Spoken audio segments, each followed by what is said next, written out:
Good morning. Would everyone please rise?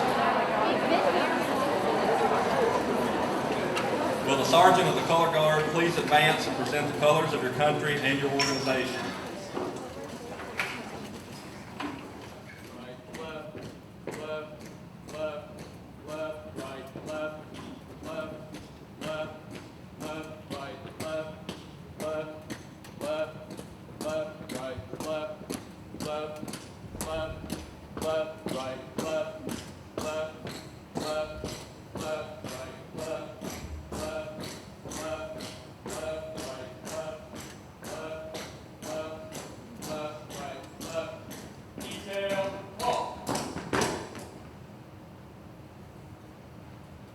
Color Guard, present colors.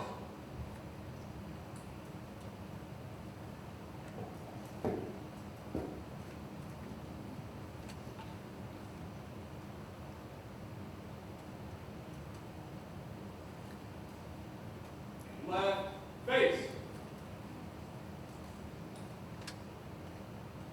Forward, march.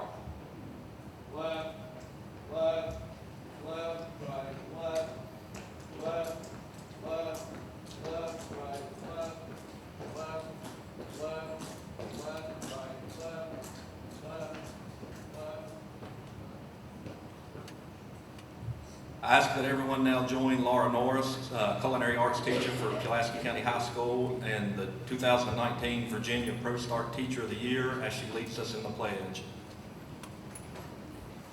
Allegiance to the flag of the United States of America and to the republic for which it stands, one nation, under God, indivisible, with liberty and justice for all. Oh, say, can you see by the dawn's early light what so proudly we hailed at the twilight's last gleaming, whose broad stripes and bright stars through the perilous fight o'er the ramparts we watched were so gallantly streaming, and the rocket's red glare, the bombs bursting in air, gave proof through the night that our flag was still there. Oh, say, does that star-spangled banner yet wave o'er the land of the free and the home of the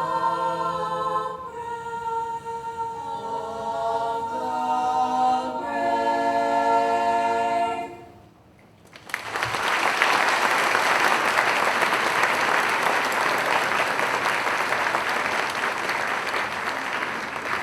You may be seated. It is my pleasure to introduce to you the Pulaski County Public Schools Teacher of the Year, Kelly Cook, as he delivers our welcome back address. Mr. Cook.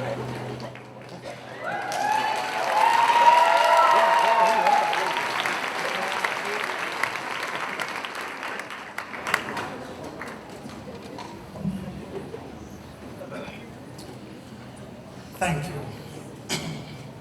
Welcome to Convocation 2019. It seems hard to believe it, but soon and very soon, we will be conducting open houses and welcoming students back into our schools and classrooms. Even though we may not want to admit it, there is something special about this time of year.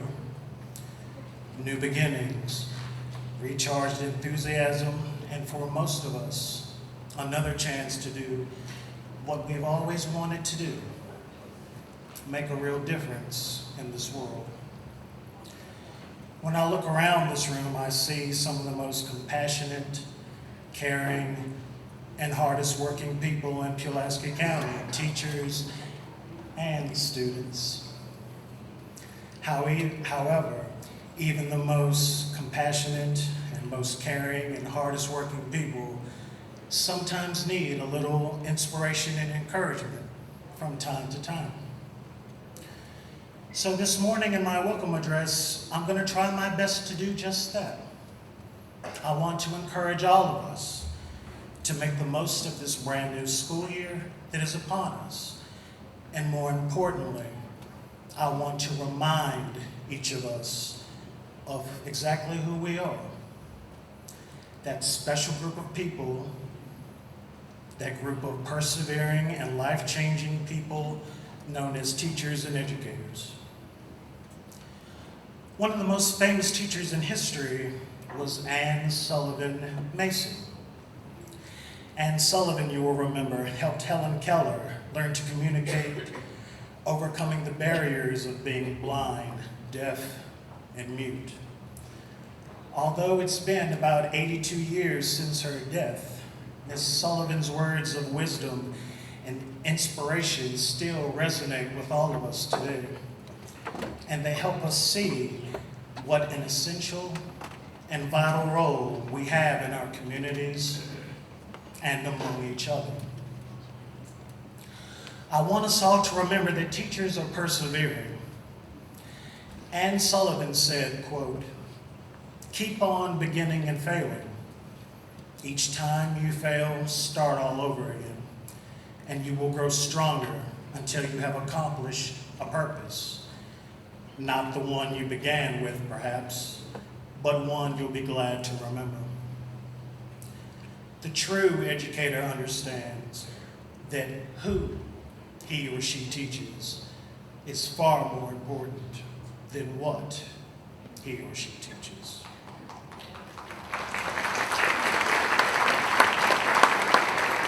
But it is only through continued perseverance that we see what those individuals can accomplish. Be inspired and encouraged in knowing that victory belongs to the most persevering. Teachers are survivors. Teachers, like their students, are resilient. Teachers show the rest of the world how overcoming challenges is really done. Remember that teachers and educators are life-changing. Anne Sullivan also said, quote, "You cannot touch the clouds, but you feel the rain and know how glad the flowers and the thirsty earth are to have it after a hot day. You cannot touch love either, but you feel the sweetness that it pours into everything." We don't always see the impact we have on others, but be assured it is there. Simply being you can and has changed someone's life. And it's not just teachers, for it truly does take an entire village. It's our office secretaries, bookkeepers, school librarians, our nurses, our resource officers, our cafeteria staff, sports directors, bus drivers, members of our schools, PTOs and PTAs, school board members, our principals, our teacher aides and paraprofessionals, our substitutes, and our countless school volunteers. We depend on each and every person. Be encouraged this morning in knowing that you are in good company. Be inspired to know that you are among a group of dedicated people that understand that they have been entrusted with a very important job serving the youth and the families of Pulaski County, and they intend to do that job well. If the words of Anne Sullivan couldn't quite spark some inspiration in you this morning, I hope this will. Good things are happening for us here in Pulaski County. From the progress being made on the construction of the new combined middle school, to the hiring of new faculty and staff to our teaching community, our technology resources are steadily growing. And some of our most recent high school graduates from the class of 2019 have already begun to make their marks by either joining the workforce or branches of the armed services. These are all things to be extremely proud of. Everywhere that we turn around, we see signs of growth and change as we begin entering the next chapter for Pulaski County Public Schools.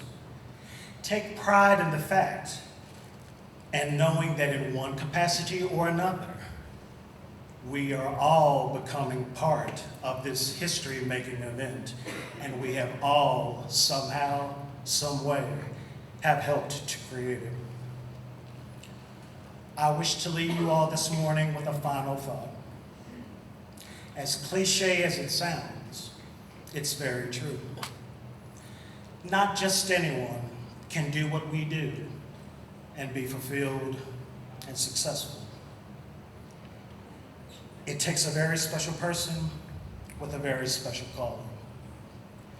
Welcome back, everyone, and thank you for all you do for Pulaski County Public Schools and the positive difference you make in the lives of so many people each and every day. Thank you.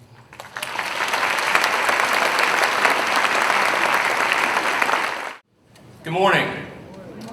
My name is Chris Stafford. I'm the Assistant Superintendent for Finance and Business Operations.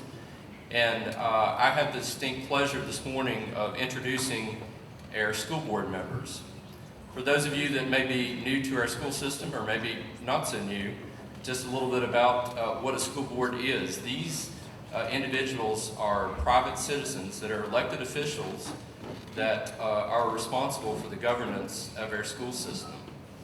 This includes approving and adopting our budget, adopting policies, and also hiring and directing our superintendent of schools.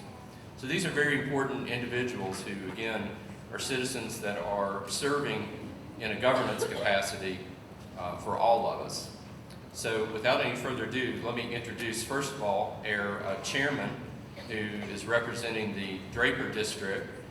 He is a graduate of Pulaski County High School, and you will see him at many events, be it on the athletic spectrum at the high school, but also drama and band and other events. Again, their chairman, Mr. Timmy Hurst.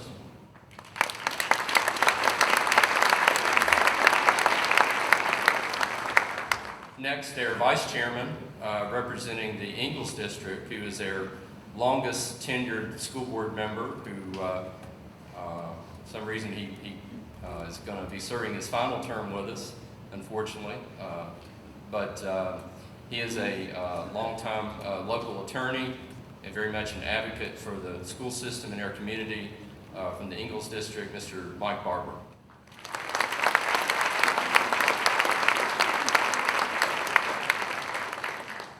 Next, representing the Cloyd District, this gentleman is a longtime science teacher at Pulaski County High School. He may have even taught me back in my sophomore year in high school.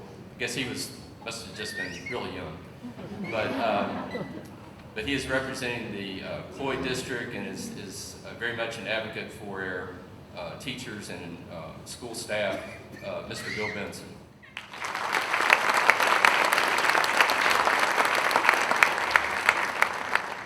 Next, representing the Robinson District, she is also a graduate of Pulaski County High School and is a former teacher here in our school system and now a professor here at New River Community College.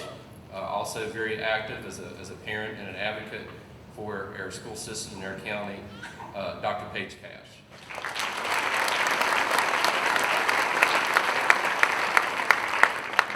Finally, representing the Massey District, this person is, again, very much an advocate for our school system. She is involved in many community organizations. She's a rapid response coordinator for the Commonwealth of Virginia, as well as the president of the Fine Arts Center for the New River Valley, representing the Massey District, Miss Becky Cox.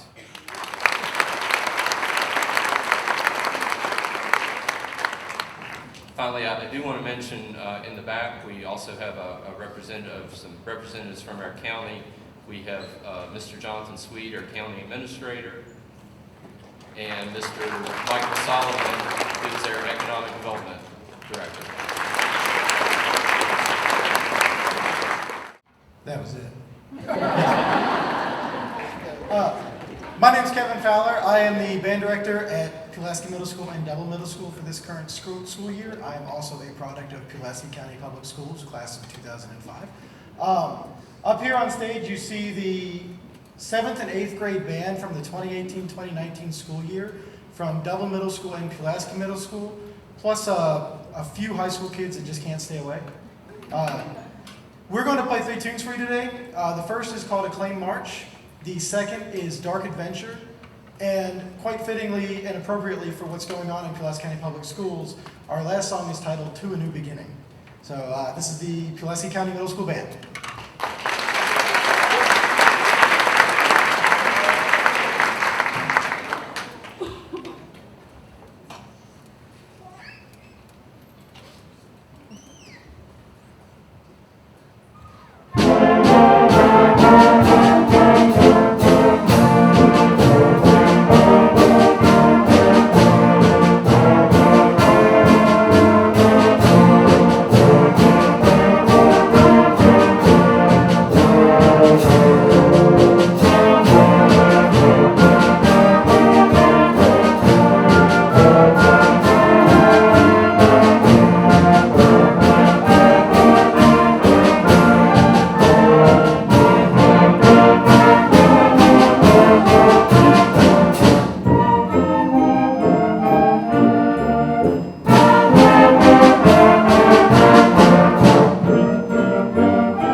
Director of Human Resources, and I would like to take this opportunity to introduce our new employees. Please stand as I call your name. At Kreiser Elementary, Caroline Pasco.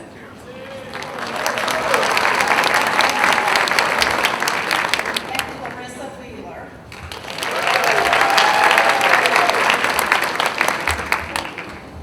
Dublin Elementary, Rachel Beard.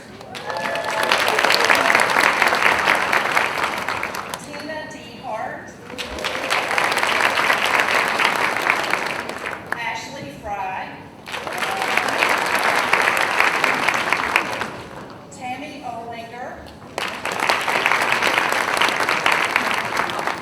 At Pulaski Elementary, Madeline Atkins. Morgan Dowdy. Catherine Shockley. Tanya Singleton. And Jamie Sander. At Riverlawn, Megan Reese.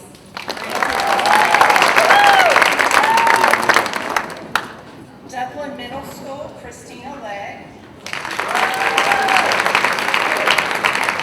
Sterling O. Dublin and Pulaski Middle School, Terrelyn Camaraderie. Ashley Jones. And Cindy Rao. At Pulaski County High School, Nanette Baker. Shane Brands.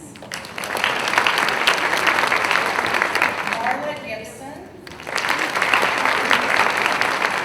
Dakota Harmon. Ashley Kelly. Ashton Lineberry. Ethan Linkus. And Stacy Poff. And at Pulaski County High School Career and Technical Education Center, Carly Patton.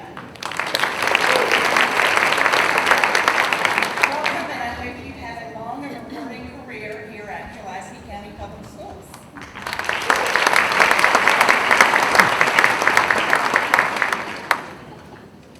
I don't need any introductions. Hello.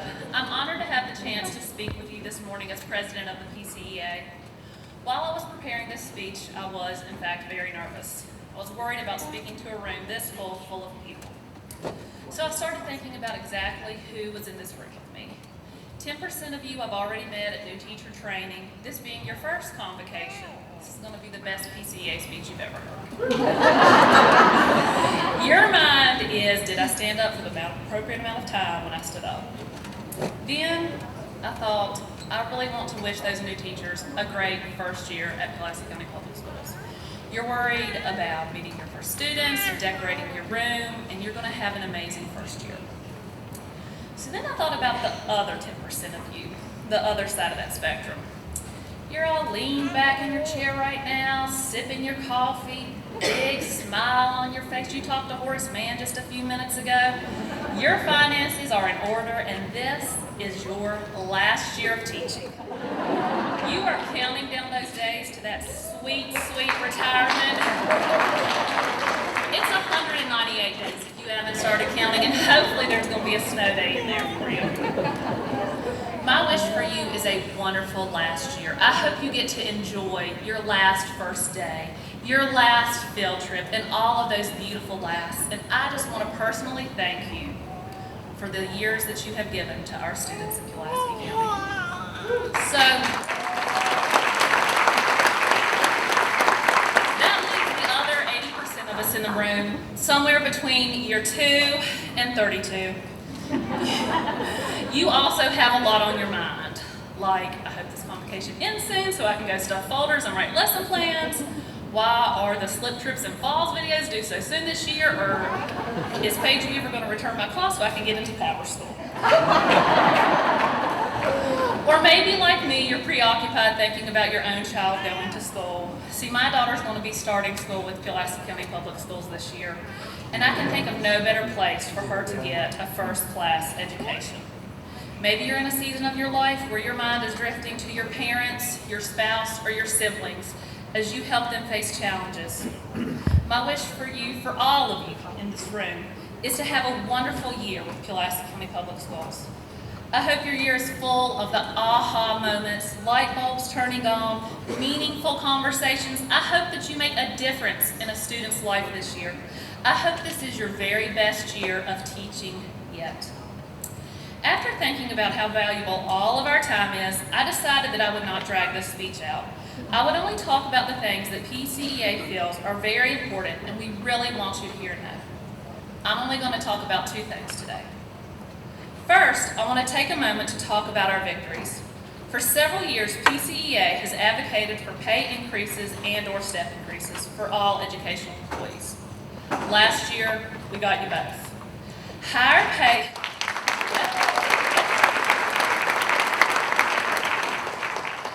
Higher pay means the most qualified teachers, nurses, counselors, and staff to work with our students. The association worked hard last year to preserve specials like art, music, library, and PE for our students during the SOL testing, a time when the school world gets turned upside down. This advocacy ensured classroom teachers could still create quality lessons for students and grade assessments in a timely manner. It also means you had a chance to be. PCEA continues to have a good working relationship with our school board, Dr. Sears, and the staff at the school board office.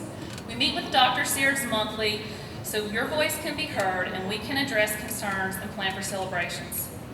These monthly meetings that PCEA have helps us communicate and advocate for all the educational employees of Pulaski County. I want to invite each and every one of you to come to one or more of our monthly PCEA meetings. We meet the third Wednesday of each month at Riverlawn at 4 o'clock. Now, I know life is busy. I talked a little bit about that before. If you can't make it to a meeting, I understand. You can shoot me an email. If you didn't catch it, my name was Candy Castelluccio. Castelluccio is awful to say and spell. So if you just type Candy in Google, a picture of Miss Frizzle will pop up, and that's me. Now, on to my second topic, PCEA's goals for this school year. We have plans this year in the budget to donate money to each of our 8 school libraries in hopes it will mean more books and resources in the hands of our students.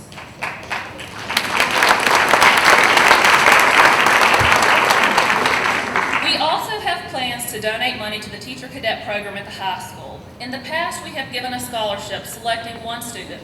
We hope by donating to this program, it will greater impact all of the students enrolled. We hope to see some of those same students here at Convocation in a few years, beginning their own teaching career. We will continue to advocate at the local, state, and national level for appropriate pay and benefits for all educational employees, because we are worth it, and we are professionals.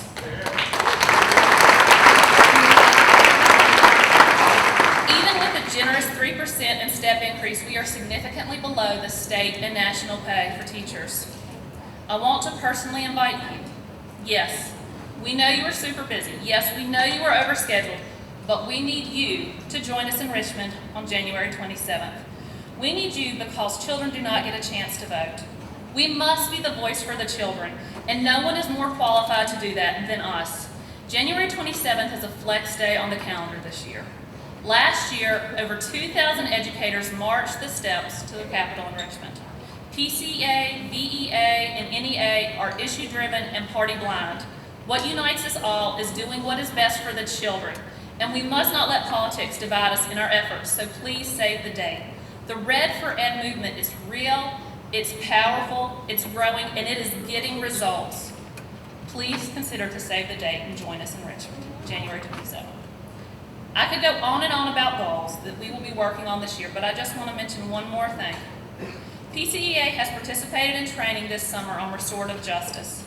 I'm excited to begin working towards a better understanding of how and when to use restorative justice in my classroom. On Friday, we will be offering a training dealing with difficult behaviors. Restorative justice will also be on our monthly meeting agendas. We want to help you be successful in your learning, understanding, and using of restorative justice in your classrooms. In closing, I would just quickly like to say thank you. Thank you for all that you do for our students. Thank you for all that you do for our staff, all that you do for our schools, and thank you for all you do for our community. Amazing things are happening in Pulaski County Public Schools. We have amazing people sitting in this room. Thank you all for being amazing and for teaching our amazing students. Thank you for your time.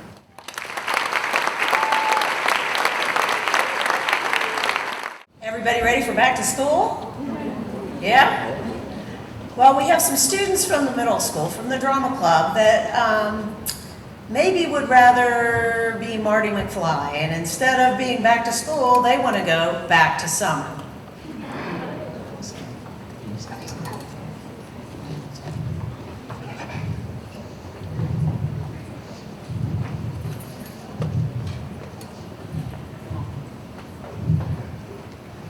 This is the best summer ever. I hope it never ends. It won't. This summer vacation will last forever. Huh, that's what you think. Principal Joyce? You kids having a good summer? Yes. I bet you think that you'll never go back to school. Well, guess what the date is today? June something? Early July. August 19th. School starts in 2 days. Summer's over, children. See you on Monday. Oh no. How could this have happened? Time flies by when you're having fun. Hey guys! Hi. You want a cupcake? No. You want to try my new invention? It's a time machine. Sorry, Shelly. We're not in the mood. Well, what's wrong? We're depressed that our whole summer vacation's practically over.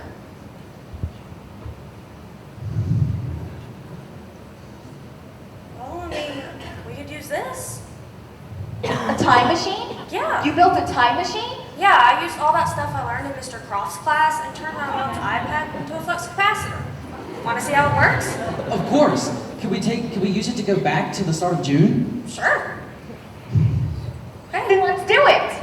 But safety helmets first. Always remember, safety first. All right. Coordinates are set for June 3rd. The lights are blinking, the buttons are working, the flux capacitor is fluxing. All right, link our arms, stomp our feet. Here we go. Back to the summer.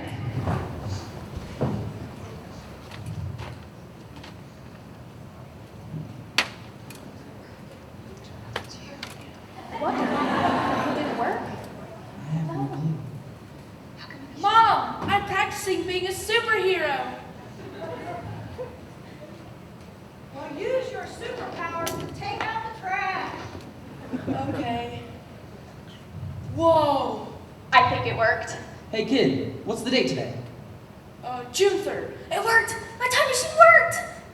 Yes, now let's make the best of this summer. Yeah, let's watch TV. Guys, it's a little strange. Yeah, your TV's different. It's big and ugly and old. Who cares? Turn on MTV. Let's watch Ridiculousness. Ridiculousness isn't on. The only thing that's on MTV is music videos. What's going on? Where are we? When are we?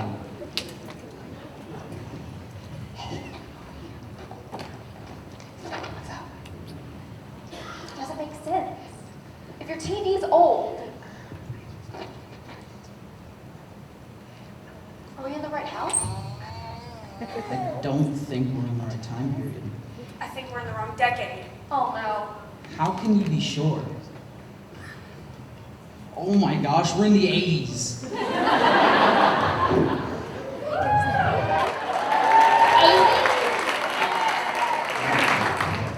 The 80s. You mean the actual 80s? It's not working. I can't get it to come back on. Take us back, and take us back right now. I just said it's not working. Hey, did I hear you guys needed a hero? Yeah, I guess. Well, you're in luck because I've been practicing to be a superhero. Kid, don't quit your day job. I don't have a day job. What I mean is, you're not really a superhero. So maybe you should try something else with your time. Oh, I see. Liam, nice. What I mean is, hey, you look familiar. What's your name? Jeff. Hey, cool name. My dad's named Jeff. Nah, Jeff, we'd love your help with that, even if you don't have superpowers. Maybe we could find some new batteries or something. Maybe some new clothes. I don't feel like I fit in. Yeah. Hey guys, I think I figured out how to fix your machine. You just need to press this button. No, don't touch it!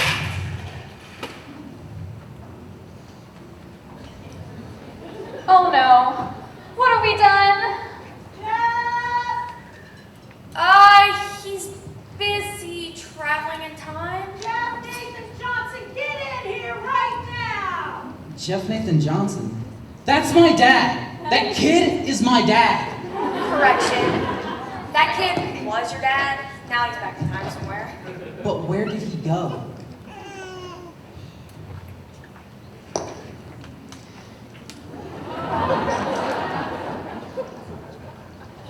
Who are you?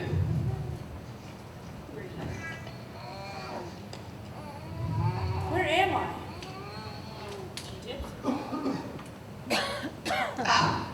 Don't be scared, future husband. When you appeared out of nowhere and taught us songs by Pat Benatar, we knew you were our chosen one and that you would lead us to greatness. What am I supposed to do? The prophecy has ordained that you will finish building the Great Pyramids. The Great Pyramids? Where? Over there. Those are the Great Pyramids? We just got started. I don't want to be here. I don't understand what's going on. I want my mommy. I said mommy. Do not fret, husband dear. All you need to do is ask one of our servants while they work and toil for you. You will find that our kingdom is a paradise.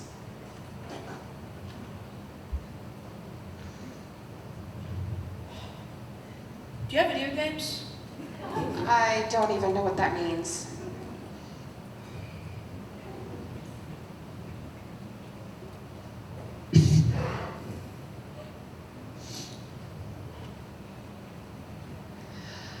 Okay, come on.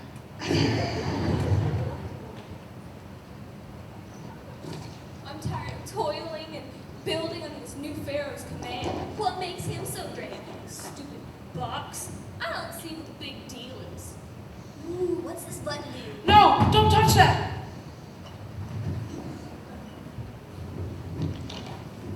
Where am I? What is this strange place with any stranger smells?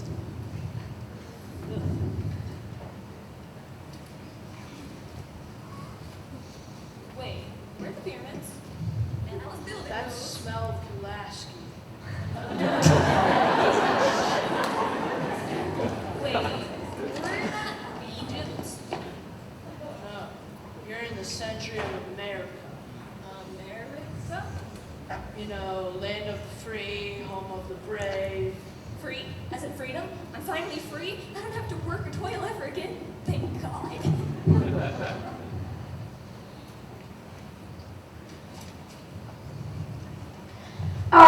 What does this button do?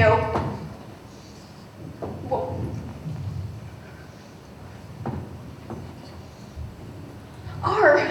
Where be I? It looks like some sort of desert. Hello? Anyone there? Well, well, well. Looks like we got some white, fancy dress suits looking out of the. What's that little thing you got in your hand? Don't touch my treasure. I don't want your treasure. I want to stick with you. How dare you talk that way to the great Captain McFly? Oh, yeah? Well, I'm just a kid. Never heard of you. Hello, McFly. Anyone in there?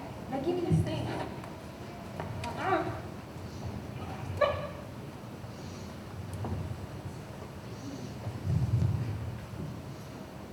All right, ladies, line up for the audition. Line up, line up. I know that we're all intimidated by me, the great motion picture director. to Cecil B. DeMille of Cecil B. DeMille's. And you, well, you're not all that important, but you're here in Hollywood for the first time. Now, there's no pressure, none at all. We're just going to sing and dance and do just like what the choreographer asked you to do. Now, and I'm going to choose one of you as a big movie star, and the rest of you can go home and enjoy the depression. Doesn't that sound great? It certainly does, Mr. Director. Oh, you're just adorable. What's your name, kid? Why, my name is Shirley Temple. I like it. Has a nice ring to it. All right, kids, let's do a practice run. Ready? And 5, 6, 7, 8. On the good ship, lollipop. Arr. Brilliant! Brilliant! Cowboy, pirate, you're hired! Shirley Temple will have her revenge. Don't touch that button.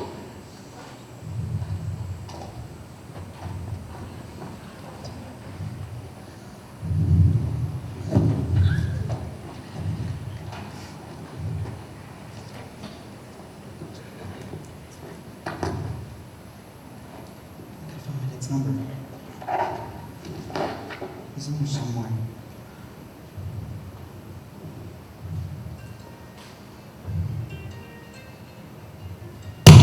What? Oh man, I thought I put this on vibrate. Sorry folks, this is embarrassing. It's from my kid, Liam. I have to take this. Liam? Dad, can you hear me? My time phone worked. Where are you? We might have accidentally time traveled to the 1980s. And you called my cell? I don't have any data left. Hope you haven't messed up the space-time continuum because I will ground you. That's what I'm calling for. Is everything okay there? Gas prices are high, pizza tastes good, Queen Shirley Temple rules the whole world with her iron fist. Oh no, it's worse than I thought.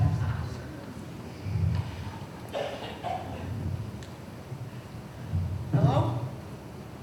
I'm still here.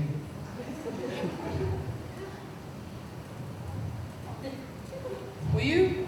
You better figure out how to get back here because I want you back here ASAP. Do you hear me? I want you back, just like the song sung by Jackson 8. I think you mean Jackson 5, Dad. Boy, you've really messed me up in the space-time continuum. Oh no. We have to do something. Yeah, let's try and go farther. Farther at a time? Cryogenically freezing. We could try. No. Let's just cryogenically freeze ourselves. It's our best hope right now. Okay. All right.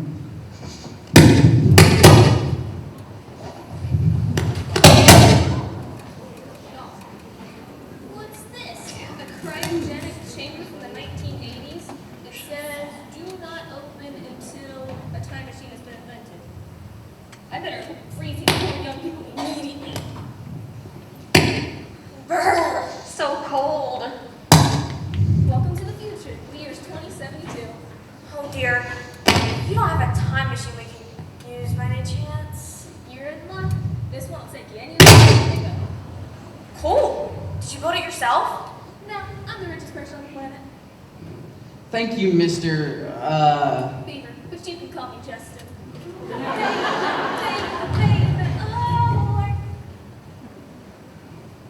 I mean, he's out of back now. So, let's go home. All right. First, we have to fix a few things along the way. True.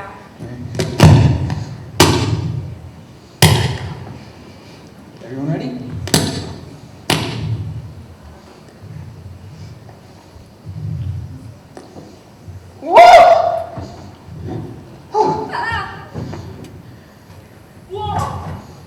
Well, everything is back as it should be.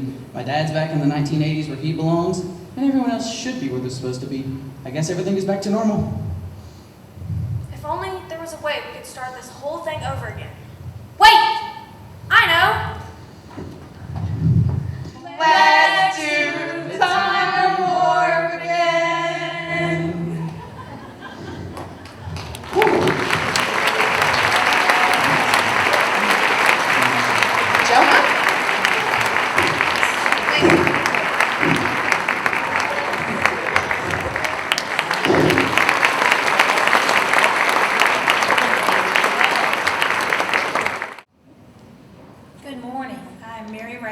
Director of Administration and Instruction for Pulaski County Public Schools.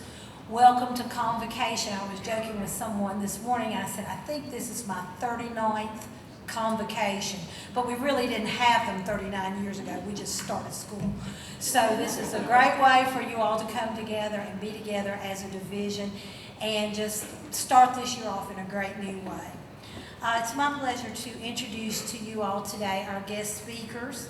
They're going to be talking about what I want to do when I grow up, and I think I achieved that already, having graduated from Pulaski County High School in 1976. But first of all, we have William Schillig. Bill has been an instructor of architectural design at Virginia Tech, assistant professor at Oklahoma State, and assistant professor at Oklahoma University. He's taught elementary school, and I may mispronounce this, Bill, I'm sorry if I do, Wanoke Elementary as a classroom teacher in grades 5 and 2. Also as an elementary teacher in Bryn Mawr Park Elementary, grade 2. And near and dear to my heart, middle school teacher, Poe Middle School in pre-algebra and algebra. Also, Mr. William Berkson. Bill did his PhD in History and Philosophy of Science under Sir Karl Popper, author of The Open Society and Its Enemies at London University. He taught philosophy at Bridgewater State College in Massachusetts and has been a teacher and principal in Jewish religious schools covering elementary and secondary levels. He is the author of 3 books.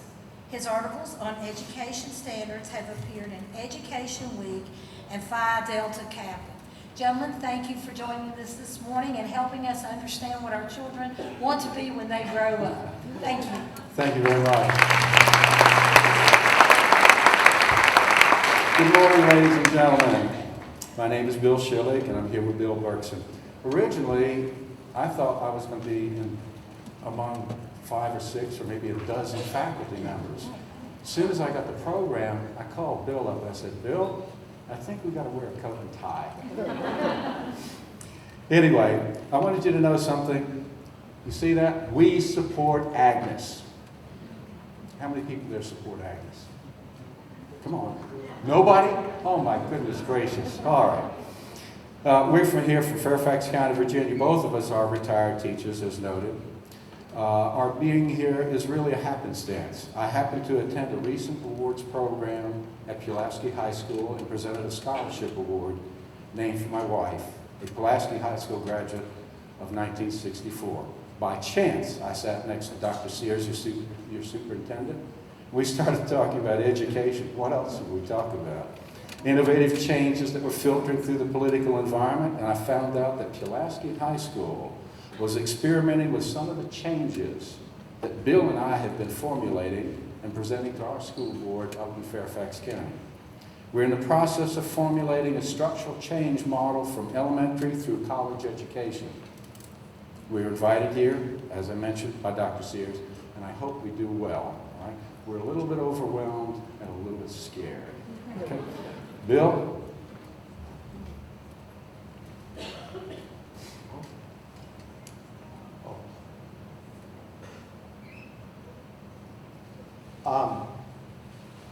Thank you. You know, now is feels like an inflection time in education. It's both exciting and a bit terrifying. And one of the things that it's being driven by is the change in the nature of the workforce.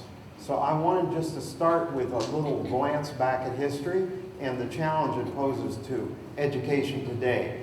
Our education system, as it exists now, was started, and I see Horace, there's a place, a financial firm now named after Horace Mann. Horace Mann back in 1838 started Bridgewater State College, which I happen to have taught at once, which was the first teacher training school, and it was to meet the demand for a literate, academically adept workforce that had been rising since the Industrial Revolution. At the time of the American Revolution, 95% of people were on the farm. You know, later, the demands were not only for factory workers, but for a huge variety of skilled work. And the new schools were started to meet that demand. Now we now face a new revolution, which is greater and puts new demands on the schools. And that is that the workforce has gone from roughly 50-50 being for service in the service sector and equally in the production of goods sector. Now it's over 80% service and less than 20% in producing goods. And what's gone together with this, both in the service sector and actually also in the goods production sector, there's a need for a huge variety of expertise, and it's at a higher level. So both the variety and the level of expertise demanded is greater, and this has put a demand on the education system which it's not yet meeting. Now, we can see that it's not yet meeting the demands of the system as it is, which was basically put in after World War II by James Bryant Conant, the way our schools are structured now. And what Bill Chillig and I have been exploring is how can we open up this structure? How can we strengthen it so that you teachers can more effectively help the students explore, find their careers, and be prepared for them? Right now, we aren't adequately preparing, and that may seem harsh, but the data, unfortunately, really confirm it. First of all, the Gallup organization has surveyed students across the country, over 900,000 every 2 years. And they found that students in 5th grade are engaged in their studies. 75% are engaged, they care about their studies, they're working on them in a devoted way. But by 11th grade, only 30% are devoted. 70% have disengaged. And that disengagement shows that there's some fundamental problem going on related to what I want to be when I grow up. Somehow there's a disconnect between the motivation and what the schools are delivering. Now, this is true not only for those who are not the academic high flyers, but also for the academic high flyers, because we find that of those who go to four-year colleges, 40% do not complete within 6 years. So there's a high dropout rate for four-year colleges, and it's even higher for two-year colleges. Nationwide, only 30% finish community college within 4 years. So this is a sign that somehow there's a disconnect between the education system preparing students to find what they want to do when they grow up and be prepared to do it. So this is what we have now. My diagram of all these people falling out of the system at various stages. You'll see in here in, let's see if I can get this to work. Anyway, you can see on the right there the students, first of all, at the school leaving age after age 15, 25% nationwide do not finish a high school on time, and something like 66 to 7% at age 24 have still not got their high school diploma. Then after community college, as we just heard, you get a 70% drop-off rate and four-year college. And this amounts to over half of the student body has to go, and I haven't represented it here, but there's a vast informal network that people have to go through to find their careers. But it's extremely stressful and not always effective. And so there's a lot of suffering and less effectiveness than there could be. This is the challenge we all face to try to improve things. So what would success look like? What would greater success require? Well, there's a well-known psychologist, Edward Deci, who found that for education, what works is internal motivation. If you want somebody to dig a ditch, you can double their salary and they'll dig a lot faster. But for education, what matters are internal goals. You need to have a goal that's meaningful to you personally and feel success in moving toward that goal. So success in moving toward meaningful goals is the key thing that's going to change that disengagement. In other words, if we have those high school juniors, if they have meaningful goals and they think that their high school work is helping them progress, they're going to be engaged much more in much higher percentages than they are now. And this requires we recognize that students have a degree of autonomy. They make their own choices about what they want to be when they grow up. So what we need to do is to have the system help them to do this. In other words, we know that we can't just tell them do this or do that. You know, by the time they're 15 or 16, they're going to make up their own minds. So we need to create the conditions in which they're going to find their passion and then help them pursue that. So in order to do this, the system needs to give them adequate time to explore different options without penalty when they want to change. You know, I was touched by Mr. Clark's quotation of Andy Sullivan saying that you start on a goal and you're going to end up one that's meaningful to you, but it may not be the one you started with. So the system needs to enable students to do that exploration, to find the goals that eventually they get to. And we need to be very careful not to discourage them on the way. In other words, to encourage and work to their strengths and help them find their strengths and capitalize on them. A second feature is that programs need to be universal. They shouldn't be targeted toward one group who ends up feeling that they are labeled as dumb or behind or lesser. And in fact, students at all academic levels, you know, whether they're going to eventually be you know, scientists or college teachers, or they're going to go directly into the workforce after high school graduation, they all need help. They all need to explore what they want to be when they grow up, and they need mentors and interaction with the outside world. So there needs to be programs for everybody, and they need to be universal. Finally, we need real-world goals for the exit goals when they're graduating high school. Those need to be determined by the outside world, either by the world of work or further education. They shouldn't be imposed simply internally. When you're going for external goals, it puts you, the teacher, and the student on the same side, preparing for those goals. And that helps motivation and helps the teacher-student alliance and bond.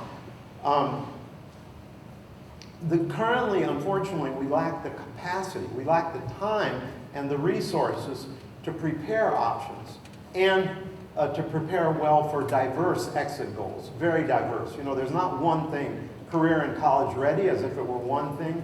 It's 1,000 things. And for those 1,000 things, we need to have the capacity to help students explore and prepare for those things. We also lack, the system now lacks the best incentives, because a lot of the students, by the time they're juniors, as we saw, feel discouraged. They feel like they've been humiliated because they're not good enough academically, rather than finding their strengths and moving forward on them. So here is my illustration. Oh, wait. Here's my illustration of what ideally we would move toward. And you see that here in the light blue, we have student-chosen exploration. So the students, parallel, starting from first grade, students are exploring different options. And you notice here, a student stops and goes to another option. But they eventually get to an option that they stick with for some time, and then they prepare for a career, and they end up here. So instead of dropping out, these over here in the current system would have dropped out, but we're going to help them from this age 15. And the way we're going to help them is that at age 15, we're going to have a core skills standard. And that would be core academic skills in language skills and math skills that you need for a career track job. In other words, that's the external standard, not put by us in the schools, but put by the real world. What do you need for a career track job? So we're telling the student, we're going to help you get to what you need for the outside world. It's not me demanding this. It's the outside world that insists on you knowing this, and I can help you get there. And those who can't achieve it, by age 15, we continue to help them through the time they get their high school diploma. And their high school diploma will have diverse certificates. In other words, much more diverse. It could be in welding, it could be in mathematics, it could be in history, it could be in violin. You get all different variety of certificates on your diploma. So this is an idea of both helping students at this core level to have a target. And by the way, almost all countries in the world do this already. All European countries have an age 15 goal. And I think, Bill and I think that we in America should adopt this. We should have this basic target at age 15 and then more diversity afterwards. So this is a way of adjusting and aligning standards to real world demands, which we think will help student motivation. And now Bill, the other Bill, Bill Schilling, will tell you about how to open up opportunity for the. I just dropped this thing. Yeah. Okay. Okay. Basically, I just want to make a note here. Educators, your goal is this. It's simple. Your goal is to create success in the real world for your students. Sometimes you get sidetracked. Oh, they got to pass this test, they got to pass that test. That test may not have anything to do with real world success. Remember that when that situation occurs, you have to mitigate it. We all want to be successful. Success breeds success. And it can cross from academic to non-academic realms, vice versa. Individual successes are the greatest indicator in determining who graduates from high school. And this should not be limited to academic success only. You will eliminate people.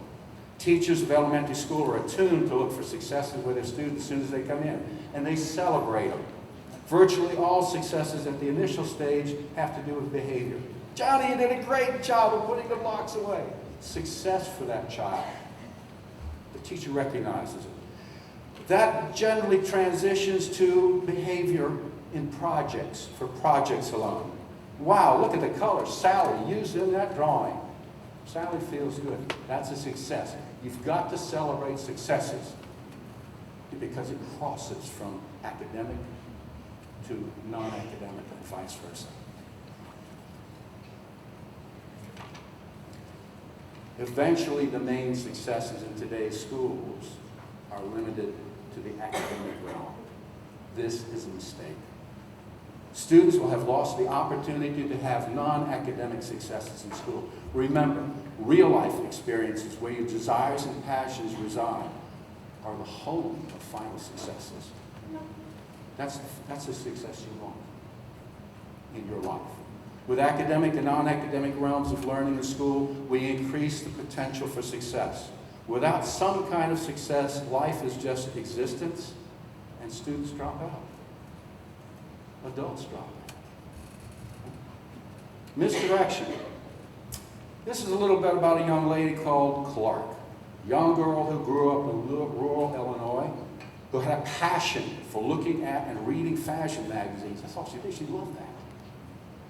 She did this to styling girls' hair for when they went to the dancing and things like that.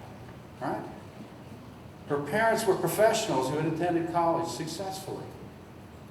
There was likely pressure for her to go to college. She wanted to be a hairstylist. She went to the community college, did that for a little while, and dropped out. Then eventually she found her realm at a hairstyling salon. From there, she went to Washington, D.C., and she went to a cosmetology school. Everything, not just the hair, the face, the skin, the nails, everything. She was now headed in the right direction. Be careful, watch out for the misdirection. People will tell you to do something. You have to follow your passion. This is about the school-assisted non-academic success should exist in all schools. This is about Tanatolia, a Nigerian refugee living in a shelter with his mom in New York City. He attended third grade for the first time in education. He couldn't speak much English, I'm sure of that. His mom looked over the school. They had a chess club. My kid can do that, I'm sure. You have to watch out for mothers. They know things, all right? Mothers know things, yes. Guess what? He won the New York State chess championship for grades K through 3. In his first year. That kid I know had success. And not only did I know that, it transferred over into the academic skills. Because I'm sure he said, checkmate. He got it. Sarah, a 14-year-old girl in 8th grade Kilmer Middle School in Fairfax County, was supported here. She had a singing competition in school. This was last fall she won. Guess what? She went to the New York Lyric Opera Theater vocal competition, and she won it all this last year. Amazing, right? Success. Success, not academic, but it's success. Shirley MacLaine. How many people have heard of Shirley MacLaine? She went to Swanson Junior High School. My sister was there at the same time. Sorry, I'm not old, okay?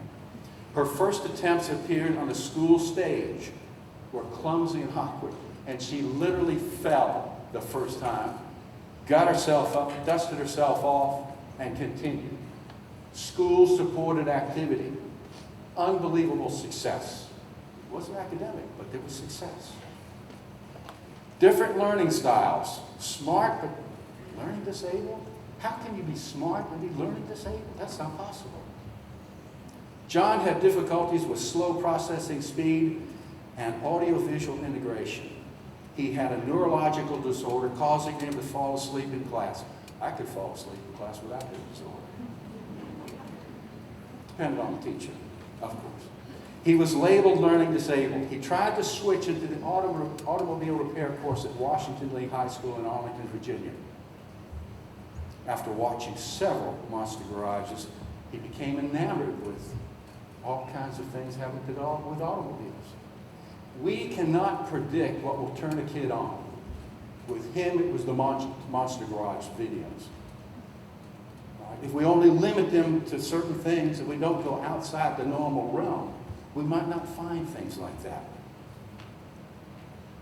He became enamored with the welding, and he became enamored with the Monster Garage. He tried to get into the Washington Lee High School course. They wouldn't let him in because he was learning disabled. Right? Learning disabled. Uh-oh, we got another mother here. The mother knew that that child was capable. She found an automotive class in Pennsylvania. It cost $20,000. She bet $20,000 that this kid could do something. She knew he could. He succeeded. Not only did he succeed in that, but he succeeded so well. He went to the Volkswagen Academy nearby. He's now living in Colorado as a co-owner of a specialty European repair shop. Real-world success. They said he wasn't smart enough. It's funny, there was no recognition of John's case that visual, tactile, and audible senses could help compensate for his intellectual difficulties. They should have known better than that. We have different learning abilities. We all have different learning abilities. Does it not make sense that a child with learning difficulties might benefit from another learning style? Who is stupid here? Who is stupid? Not the child. John Dewey, the educator and philosopher, believed in real-world experiences as the best teacher. He emphasized hand-on activities. His educational philosophy was strong back in the 50s and the 60s when I went to school. But it really never caught on beyond the elementary grades. This philosophy needs to be recognized again and brought back to the school curriculum from grades 1 through 12 and beyond. I used that philosophy when I taught architecture. We built things and made things. We didn't just draw them. We didn't just think them up or write about them. Influence of the formative years. Snoopy, what the heck does Snoopy have to do with anything? What influence could early experiences have on an individual for a lifelong career? Ann Patchett, an author. I don't know her. Anybody know Ann Patchett? Raise your hand if you do. Nobody. My goodness, she's supposed to be a well-known author. She and her sister visited her grandmother during the summers. This happened when they were very early in grade school. Anne was introverted. She was not a good reader at that time. Her grandmother, what's more determined than a mother? Is the mother's mother. It's more determined, okay? And I'm sure you mothers know that out there very well. Her grandmother had just purchased a stock of the mass market Peanuts books. Anne and her sister became enamored with Snoopy and his antics in writing. They analyzed his difficulties with publishing his writings and the disappointments that followed with rejections. So that happened in the whole series of cartoons for Snoopy. Anne used this as a model to recognize what was going to happen in her life when she started to deal with publishing her writing. So it was just a beautiful thing that a simple cartoon had meaning. How many times have you looked at a cartoon and said, that junk? It can have meaning to somebody. Complement to content. How do we complement content? How do we do that? In presenting information, teachers struggle to make learning either enjoyable or meaningful to each and every student. I'm going to tell you, teachers know this. These are the two critical tenets of why people learn. Think about it yourself. You will not learn something unless it's meaningful or, yay, it's a lot of fun, I'll learn that game. Okay? So it's either enjoyable or meaningful. And we struggle with that every day as a teacher. If the media with which you learn is meaningful or enjoyable, even the most boring information can be successfully learned. Project-based learning selected by the learner can complement the content. Using the computer, Audrey Chung distorted a face on the computer to create a visual statement of satire. I have no idea what that looks like, but I know one thing, she knows what satire is. Other students at the same time were making videos about foreshadowing. So the computer became the enjoyable tool with which to learn something that may not have been so enjoyable. MIT has Playful Journey Lab with playful assessment tools. Puppets and puppet stages were made by students to perform fractured fairy tale scripts they wrote. If you have an enjoyable tool to use in learning something, it will be enjoyable. Sometimes a special pencil makes writing easier. Community-based learning. 25 schools in the Washington, D.C. area will receive grants from Amazon to expand computer science opportunities and start robotics clubs in low-income and underserved communities. These will be active-based learning activities. The grants are to help create a pipeline that goes from elementary, they start in elementary school, goes to middle school, goes to high school, out to a career or college. If they think it's important that elementary students get this opportunity at a young age, why don't we do the same? Why are we starting this stuff in high school? It makes no sense. We need to start it young. Local businesses can function as an informative location for field trips, as well as individual student collaboration in a learning environment. Family members in the community may have special talents which can be easily integrated into child-centered activities of your curriculum. I had a parent design period clothing and sew it together for my second grade school club. Government facilities like police, fire, libraries, and construction inspection might offer avenues to future occupations for students. Curriculum affecting the community. Can that be done? Yes. Storm Lake, Iowa has a population of about 15,000 people with unemployment at 2%. Asians, Africans, and Latinos are coming into their community. Storm Lake is in the middle of the Corn Belt. As they say, so long as there is corn, there will be hogs and turkeys and eggs in Iowa. With the influx of labor, Storm Lake's school system modified their curriculum to adapt to the labor change. Storm Lake grows its own welders, grows its own nurses, and grows its own food processing machinists. A student who attends high school for 5 years can take VOTEC or college prep classes through a charter school program involving the local high school, Iowa Central Community College, and Buena Vista University, all the way up the line. So they've got it organized all the way up the line. Those kids graduate with a training certificate, like Bill's talking about, a certificate, or an Associates of Art degree, and into the workforce as teachers, aides, machinists, or certified nursing assistant. They get about $50,000 a year coming right out of school. Is that good? 50,000. There's an adjacent community up there that didn't do it. Guess what? They're losing people. They're shifting over to this other community. So you have a shift now of people going from one community to the next. College starts at first grade. I'm telling you, it starts at first grade. It did with me. I knew what I wanted to be. I didn't have any idea what it was called. Decisions on college majors should begin in elementary school. Today, many decisions on college majors have little basis of substance or talent. Today, the time of day, a required class may determine a major. I don't want to take that 8 o'clock class. That's too early for me to get up. Oh, there's one at 10 o'clock. Oh, I have to change? I'll change my subject matter. I'll change where I want to do. Fine, I'll take that 10 o'clock class because I can make that 10 o'clock class. It's absurd. 2 out of 5 college graduates switch majors at least once. Availability of courses between competing majors, 30% of the students, they change their majors. They don't know what they're doing there. It's essential that students in the elementary school years come in contact with activities that help define their abilities and desires, which will grow and enhance with time. The kids will grow. You don't want to go to college to figure out what you want to do. You should know that when you graduate high school. Otherwise, you're wasting money and time. Know what you want to do, and that starts in elementary school. Charter school experiments. Charter schools have gotten a very bad reputation from teachers in public schools, okay?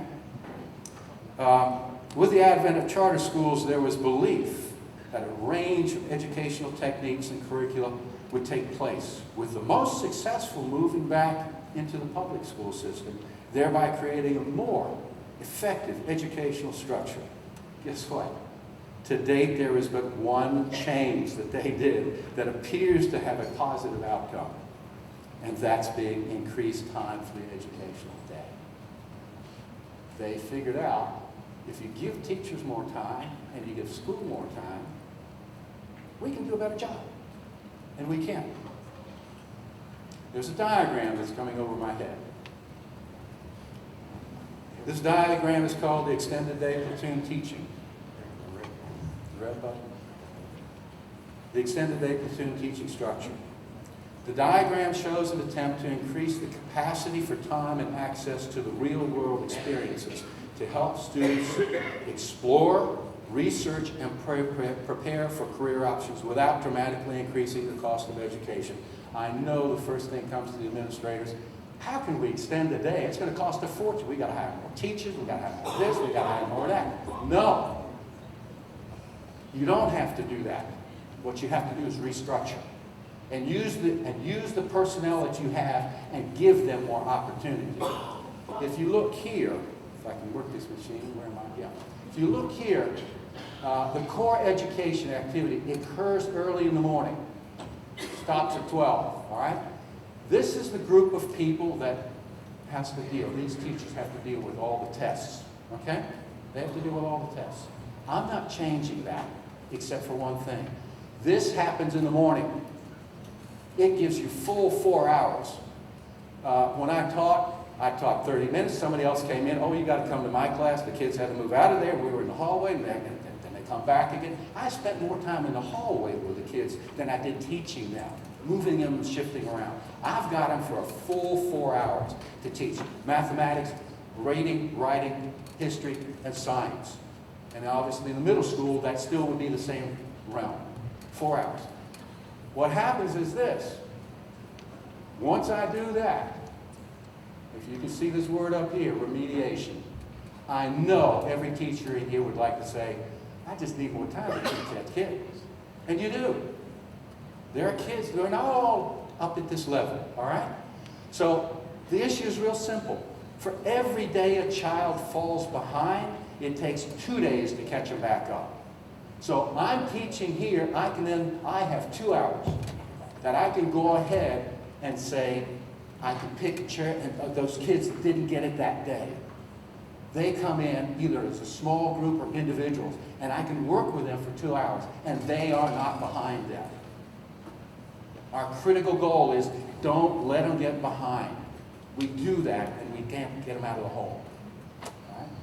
Then after that, from 2 o'clock to 3 o'clock, I can do planning with my cohorts, where we can find out different activities that are good for our kids.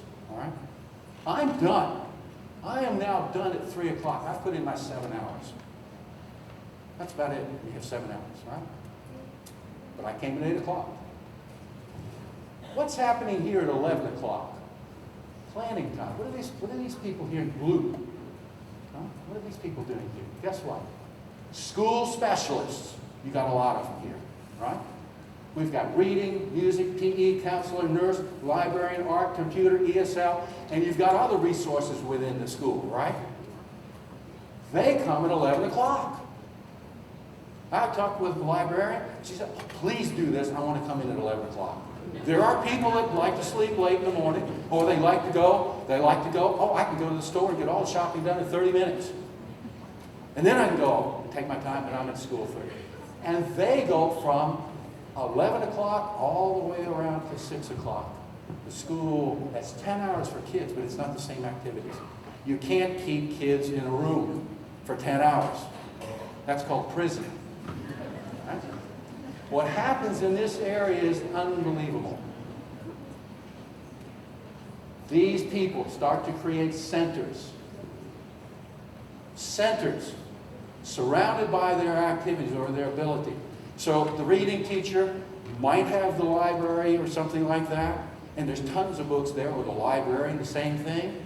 If the kids want to come in there and read something that they like, beautiful. This time is not graded. This can be 10 minutes in one spot, 20 minutes in another. It can be 3 days in something. So that a child gets what Bill showed you, so that they can begin to search. Okay? Begin to search for something that, attracts them. Begin to latch on to something. So here we have that scenario. It's all student activity, and again, some of this activity may not be non-academic. It benefits every child. The child that really wants to do mathematics can come now and work on mathematics. The child that wants to build something and construct something, they can do it. They can have a project that lasts weeks. I had students and teaching architecture, I had students sometimes lasted the whole course. I had students win national competitions because that was something they wanted to do. Okay? Sometime after 3 o'clock, you see this funny little opening there. That opening is back and forth. We can drag in people from the outside, specialists, business, industry, government, high school, senior, etc. We can bring other people in at that point in time. That's kind of at the end of most people's day. You can take off an hour. You get a lot of people there because that's kind of at their end of work day. It allows me to bring in specialists from the outside world. Likewise, at that point in time, there may be some activities that this school doesn't offer. And this they are doing up in Northern Virginia. They are shipping kids out to other schools who have certain specialties.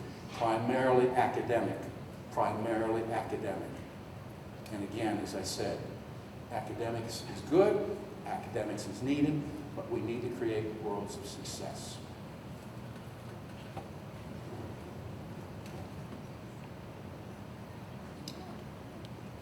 Any questions? I mean it seriously. The reason I say this is we're still playing around with this. We will present this to our people up in Northern Virginia. All right? And the reason I ask that is that do you see problems or issues with what we have presented you today? Yes? Yeah. Question over there. Yeah, yell it loud. They can't. Mike is coming. Mike is coming. Mike is coming. So would the remediation take time out of all the other things, like the music, the PD, the counselors and stuff? No, only part. So the remediation, again, if a child needs 30 minutes and they're done, they go into the blue zone. So they automatically go into the blue zone. So it's just for the amount of time the child needs? Pardon? So it's just for the amount of time the child needs, instead of being an entire... Exactly. As needed, and if you don't need it, you can do enrichment. Exactly. You can do stuff on your own. And the other issue when I use the word remediation is not teaching the same stuff that I taught in class that they didn't get. That's the dumbest thing you can do, okay? What you do is you find out what is the weakness from that child and how you alter your teaching.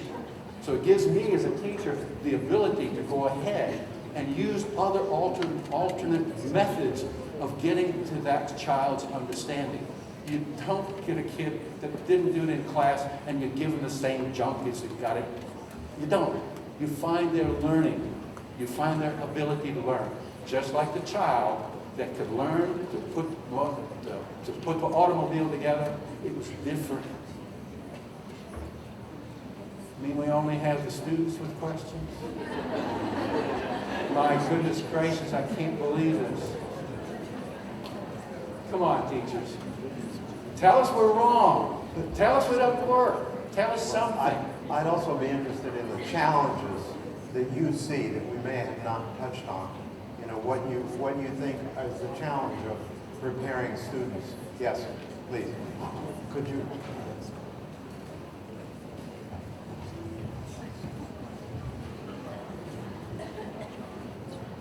Two questions.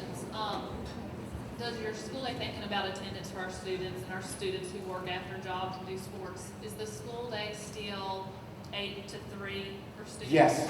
Okay, so that's why I said after 3. So there are parents that have things for the kids to do, they can leave. But the parents know then, and the kids know, all right? They're leaving something behind. There are kids that are actually going into the workforce at 3 o'clock. That's fine. But they also begin to realize that's something they may not want to do for their whole life. But I would not, that's why 3 o'clock is the key. We're not forcing everybody to be there. What we're saying is, this is available. If you come out and you go out, it's a decision you and your parents make. You don't make it alone on yourself that you go out so you can smoke something behind the trailer, okay? And are you providing transportation at 3 o'clock and at 6 o'clock? Yeah. Matter of fact, that's critical. In Arlington County and Fairfax County, they're doing exactly that several times a day. They have buses going to other schools, other places, and things like that. So, but they're not doing. Their fault up there right now is they don't see the value in trying to begin to do that stuff in elementary school. And some of the statistics we gave you on failure are coming from them, saying that we don't know what to do. We have all these kids that go to college and they drop out. Anybody else? Controversial? Yes, no? Easy? Yes, no? What? Something? You're too afraid, huh? I'm up here. I thought I was afraid. Okay. Okay, so let me just summarize it. What Bill and I have looked at is this challenge of aligning our education system better with the needs of the workforce. And we have these two ideas. One is realigning standards, and the other is expanding the school day. And realigning standards will be in two ways. One is to have that core at age 15, and the other is more diversity at the high school graduation level. And the extra time will allow for more remediation immediately, which is proven to be effective, and exploration of alternative careers, and then as time goes on, actual preparation during the high school years for careers in college, for more diversity. So thank you very much. Thank you.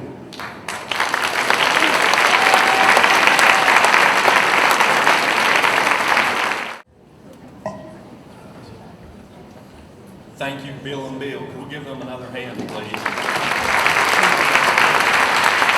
I think they have their finger on the pulse where education is heading, and I appreciate the fact that you came down here to share these ideas with us, and you You've certainly given us a lot to think about as we try to figure out additional ways to meet the needs of our kids and to meet the needs of our community. So I genuinely appreciate you coming down, and I appreciate dinner last night. It was a good evening.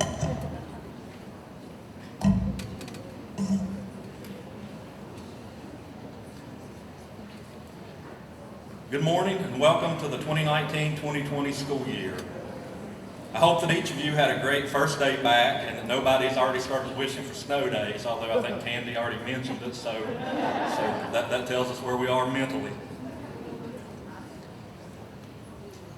I'd like to start this year by celebrating some of our accomplishments from last year. Laura Norris was selected as the Virginia ProStart Teacher of the Year.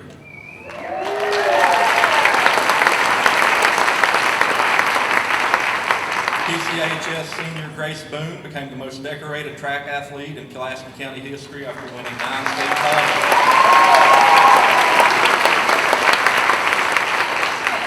Pulaski County Middle School went from being a plan on paper and a muddy field to an actual building that is growing by the day. Our Lady Cougars basketball team were the state runners-up. We launched a middle school drama program, one of the few in the state. Snowville Elementary received the Virginia Index Performance Board of Education Distinguished Achievement Award for the 2nd consecutive year. Pulaski County High School was named a Blue Ribbon School by the Virginia Music Educators Association.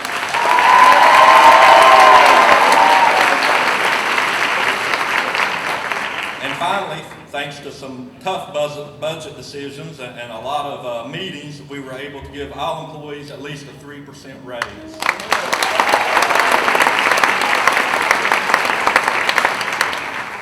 Now let's get down to business and discuss our accreditation results. Kreiser Elementary is fully accredited.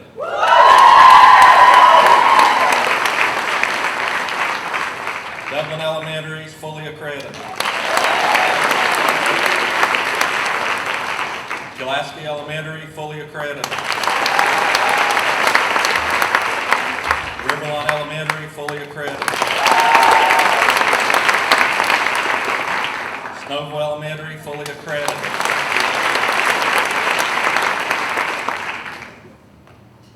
Pulaski Middle, accredited with conditions. Once again, we were so close, extremely close. Pulaski County High School, fully accredited.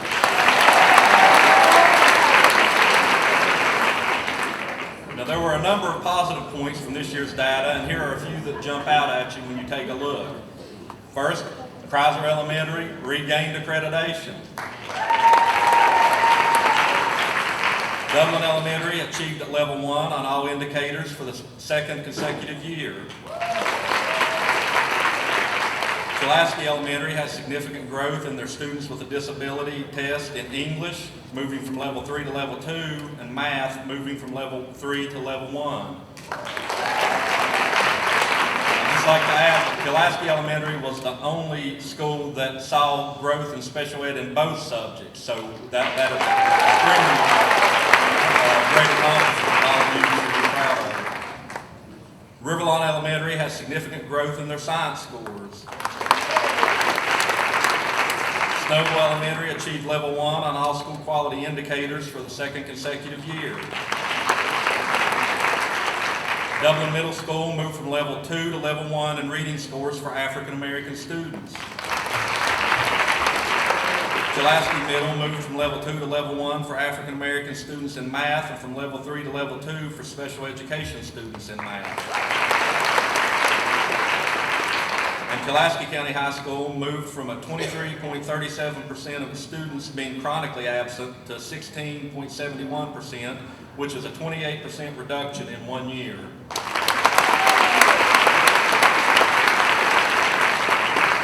So what will our focus be this year for future accreditation? It's going to be special ed. During the coming year, we know that we're going to have to see improvements in achievement of our special education students. Even the 2 schools that were level 1 in all categories saw drops in their special education reading scores last year. We're also going to focus on discipline this year. In May of 2019, we received a warning letter from the Virginia Department of Education regarding the disproportionality of suspensions for our special education students. Our special ed students are 7.81 times more likely to be suspended than their non-disabled peers. Anything over 2 times likely is considered extreme by the State Department. As a result, we have taken a closer look at our school-specific and student-specific discipline data to see where we need to start addressing issues. This chart shows a 3-year discipline data comparison for each of our 8 schools. A copy of the chart can be found on our board docs page in the July 9th, 2019 school board meeting agenda if anyone would like to take a closer look at it. It's included in the PowerPoint presentation on discipline. Here are some issues that we noticed when we took a closer look at our data. At the high school level, the student body contains less than 30% of our students with disabilities, but accounts for 55% of all students with disability referrals and 50% of all suspensions for the division. They've also seen the overall percentage of discipline referrals for students with a disability increase each year for 4 consecutive years to its current rate of 49%. Compare that to the fact that students with a disability account for 17% of the student population, and you can see why we have been called on the carpet for our discipline disparity. Less than 1 out of every 5 students is a student with a disability, but 1 out of every 2 discipline referrals is on a student with a disability. In our middle schools, we have a disproportionality of referrals for students with a disability that increased significantly last year, and our African American students, who count for less than 5% of the student population, received 1/3 of all suspensions. Elementary schools, we have a disproportionality of referrals for students with a disability, and it increased significantly last year, and African American students were suspended at rates much higher than their white peers. So here's our plan for getting these disparities under control. We're going to adopt a restorative practices approach for classroom management and administrative discipline practices. We're going to train all personnel on these practices and these strategies, and they will be utilized to build a sense of community and deal with disruptions, defiance, and disrespect by all students. Teachers will be trained on Friday, August 9th, 2019, and we're working out a plan to train other personnel within the division. Administrators will employ restorative practices solutions to address these behaviors when interventions in the classroom have not been successful. We've developed a short-term alternative placement program at each of the secondary schools to be used in lieu of out-of-school suspensions. And principals will be conducting a monthly review of discipline referrals to identify students who might be in need of additional support in order to succeed. Now, if we're going to be successful, we will need everyone working together to teach our kids better ways to interact with adults and their peers. Based on the incredibly large number of repeat discipline offenders, it is obvious that our current system of suspend and return is not working. So here is what I'm hoping that each of you will bring to our efforts this year. First, an open mind about restorative practices. Some of the strategies can be time-consuming, and some might make you feel like you're spending time on a hippie commune. So we'll need everyone to be willing to step outside of their comfort zone with some of the community building activities that you're going to be asked to do. We're going to help administrators find individualized solutions. We need your help to help administrators find individualized solutions for students who are not making the progress that we would like to see. The impetus of restorative practices is to repair harm. We'll need multiple and meaningful ways for students to make these efforts. And finally, and most importantly, we're going to need forgiveness when our efforts fail. It's not going to work for every student. It will work for a lot of our students, but there will be other students that we're going to have to think differently how we're going to help them be successful. When restorative practices has been implemented consistently, school divisions have seen incredible results over time. It's not going to be something that we resolve this year. Our data should look better at the end of this year, but we're not going to solve all of our disparity issues. That will take us time to work through, but I think the data points that we discussed a while ago show how far we have to go. We've got a long ways to go with making sure that we're not suspending and providing discipline for disproportionate elements of our student population.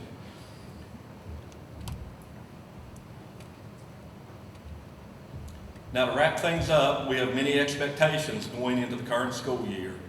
First, we expect all schools to be accredited for the 2020-2021 school year. We were only a handful of students away this year, and with a large-scale focus on students with a disability achievement, we should be able to get there. We expect significant drop in the discipline referrals and suspensions as a result of our implementation of restorative practices.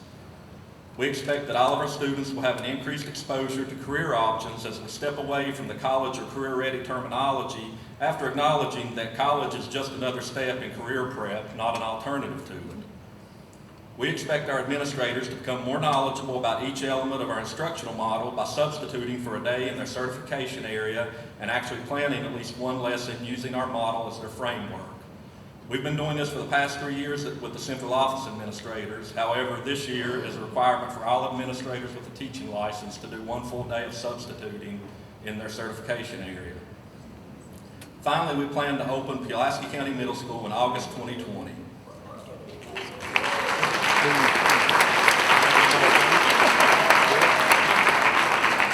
After this, there will be no more early dismissals for heat. Every school will have classrooms suitable for 21st century learning, and each student will come to class with a smile, a pencil, and a pleasant disposition. Well, it might not happen that exact way, but at least we'll have electrical outlets and walls that can stand on their own.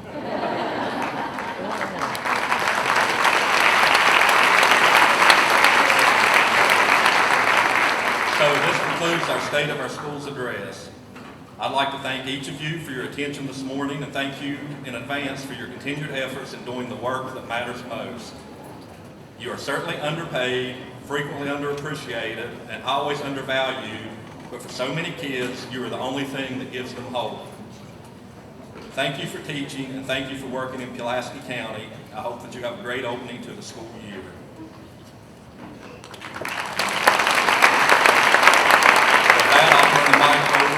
Ms. Carolyn Matthews with the American Evolution Committee.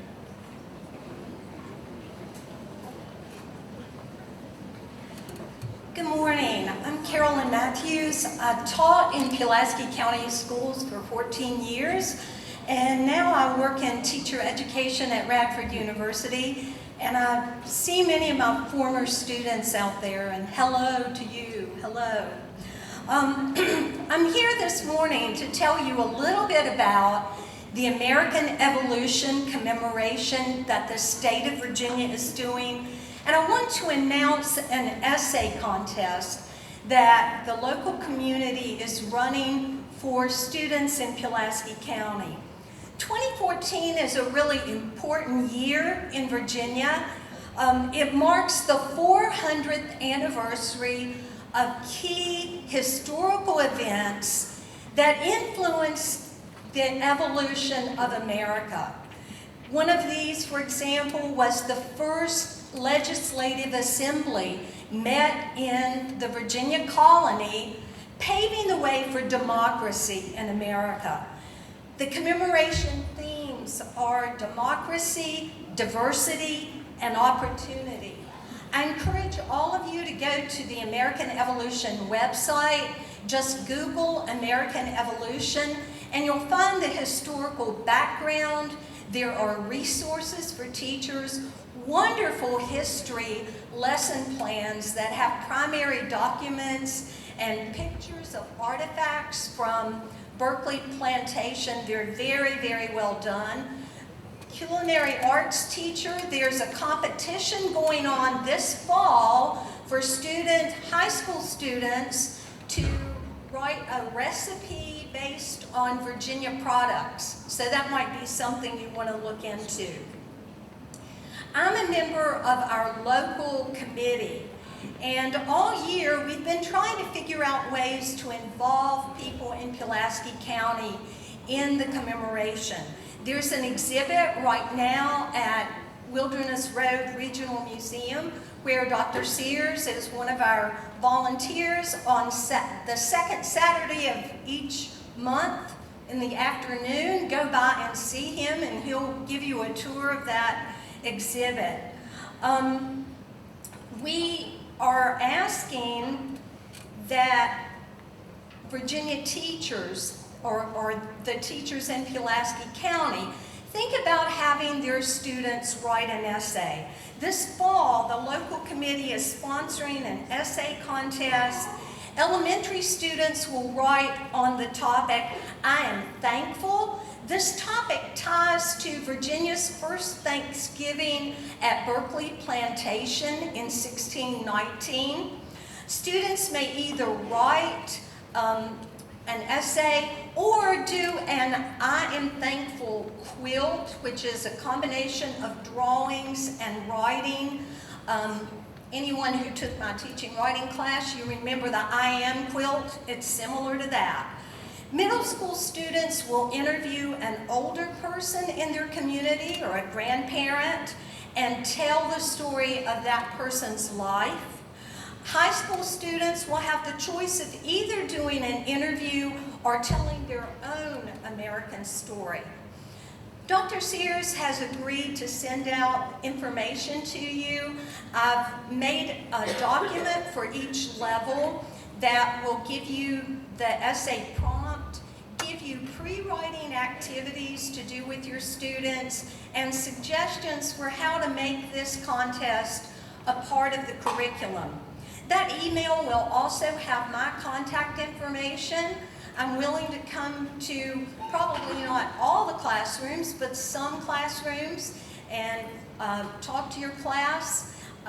Also, I'm very willing to answer any of your questions. You can email me or call me. I hope you have a wonderful school year. I hope I get to see some of your students writing in response to our essay contest.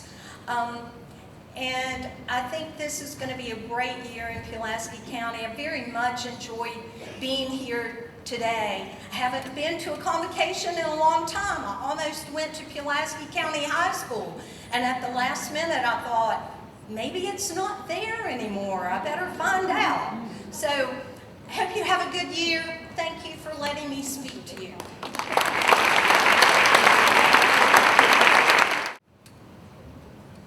Okay, it is now time for our vendor drawings. So if we could have the folks come forward.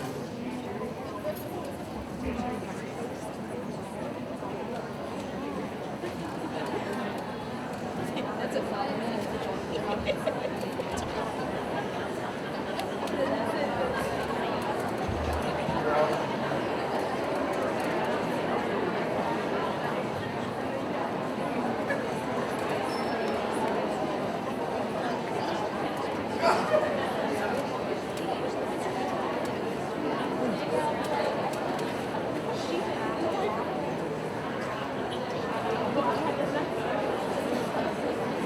Okay, first we have a National Bank, and they will be drawing for 2 coolers and 2 $50 bills.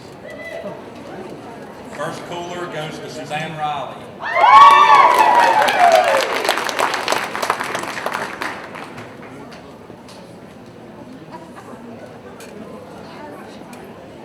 Second cooler goes to Mary Hall.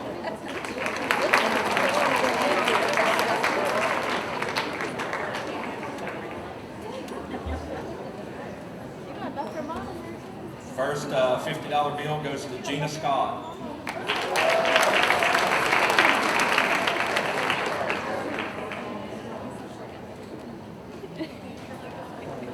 The second one to Dakota Harmon. See, Mr. Harmon's already paying off to come to Pulaski County.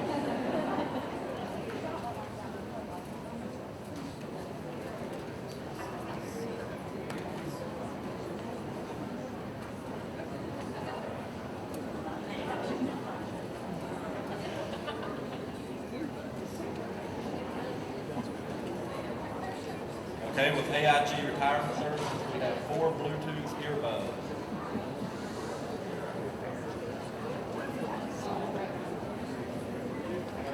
We have Laura Fisher, Brittany Webster, Kim Fox, and Mary Morrison.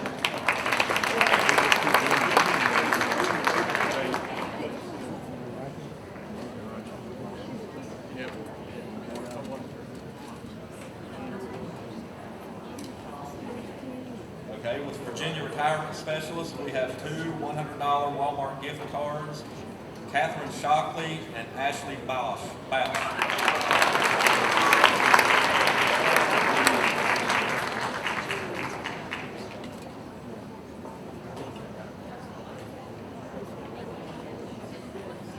Okay, we have teacher appreciation socks for Brianna Lowes.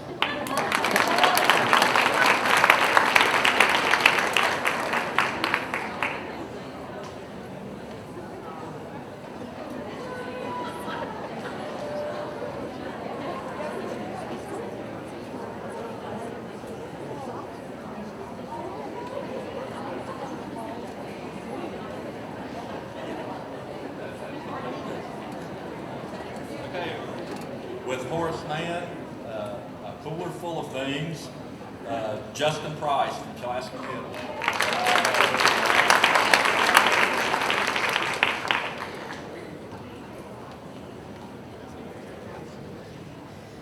Hi, I have a basket full of education ducks, and each duck has a $20 card in it because Aflac wants to give you back the money. So if you'll draw the names, please. 5. I have 5.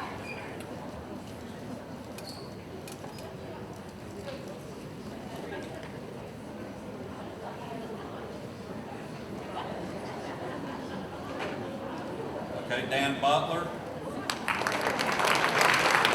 Amber Stacy, Bridget Blankenship, Emily Dunnigan, Aaron Crane.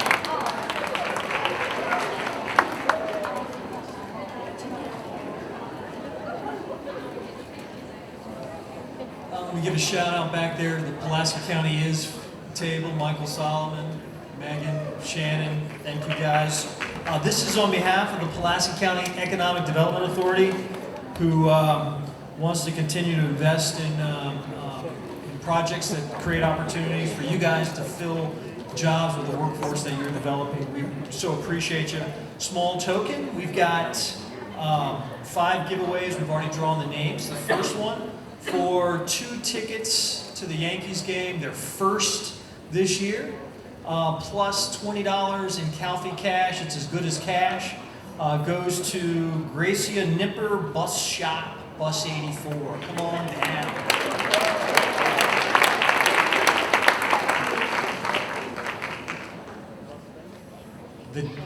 The downside is you're going to be in the same box with 4 other folks we draw.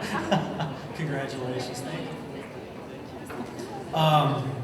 Next, for 2 tickets in the box, this is down the first baseline, best seats in the house. 2 Yankee tickets and $20 in Calfee cash. Leanna Casey Baum. Is that right? DES. Congratulations, and thank you for what you do. All right. Lisa Davids? Your penmanship. It's your penmanship. Yes, come on down. You guys are going to be joining the evening with someone out of the school board office, Yvonne Questenberry. Come on down. In here? No? Yes? And lastly, Natalie Questenberry from Riverlawn. Thank you guys. Have a great school year. And Pulaski County is great schools.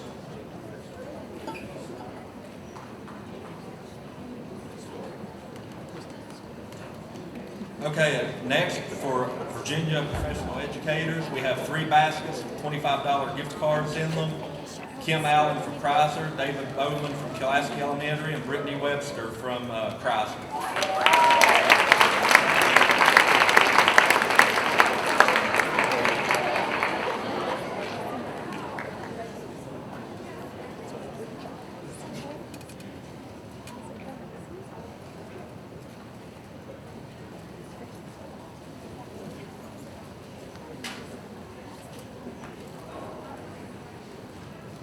Okay, from the Special Ed Advisory Committee, a bag of treats and a Ruby Tuesday gift card, Brittany Webster. A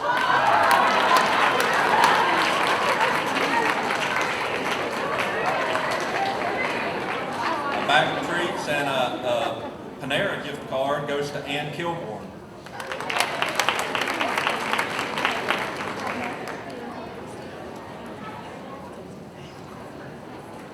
A bag of treats and an Olive Garden and several other gift card to Kristen Bentley.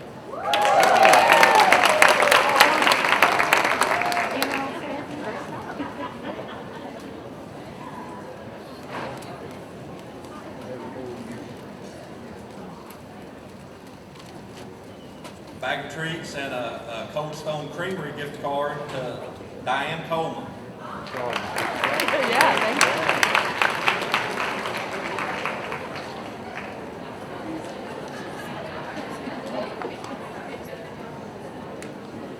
And a sensory basket to Jamie Zander.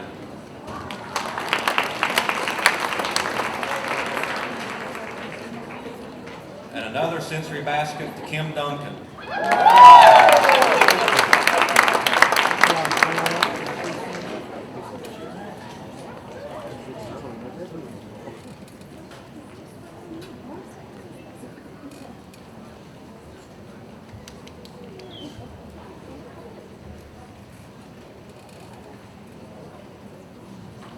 From the Pulaski County Education Association, we have Cash and Chocolate, Lacey Carroll, Julie Gill, Kathy, something with a P from PCHS. Allison Cox,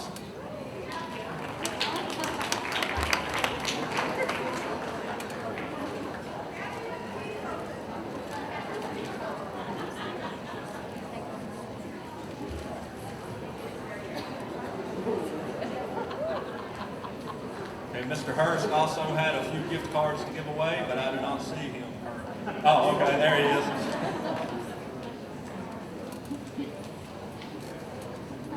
Yeah.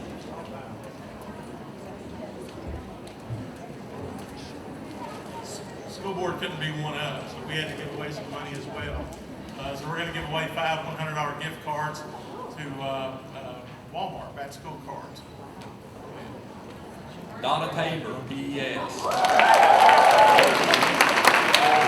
Stephanie Arnold, PCHS. Leanne Caudell, RES. Stacy Hoff, PCHS. And Perry Morrison, Snowball.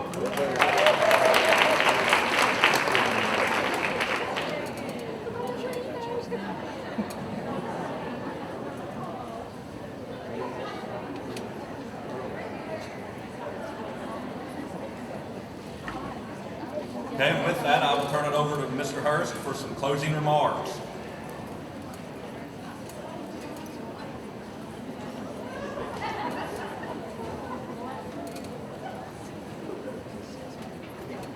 Real quickly, for my fellow school board members, those gift cards will be payroll deducted from our next paycheck.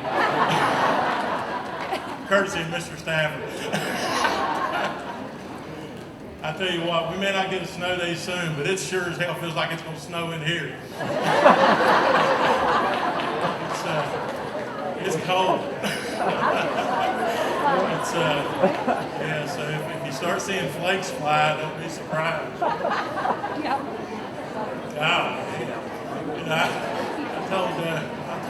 I told Mary Rash or somebody when I come in, I said, we need to make sure it's cool.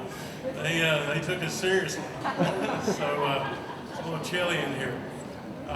It's always good to be with you. And Dr. Sears already introduced me. I'm Timmy Hurst with the Pulaski County School Board. And on behalf of the school board, we want to welcome everybody back to an exciting 2019-2020 school year. I would also want to make sure that I give my thanks as well, and the board's thanks to all of our vendors who were so supportive of this event. We just thank you all so much for what you do.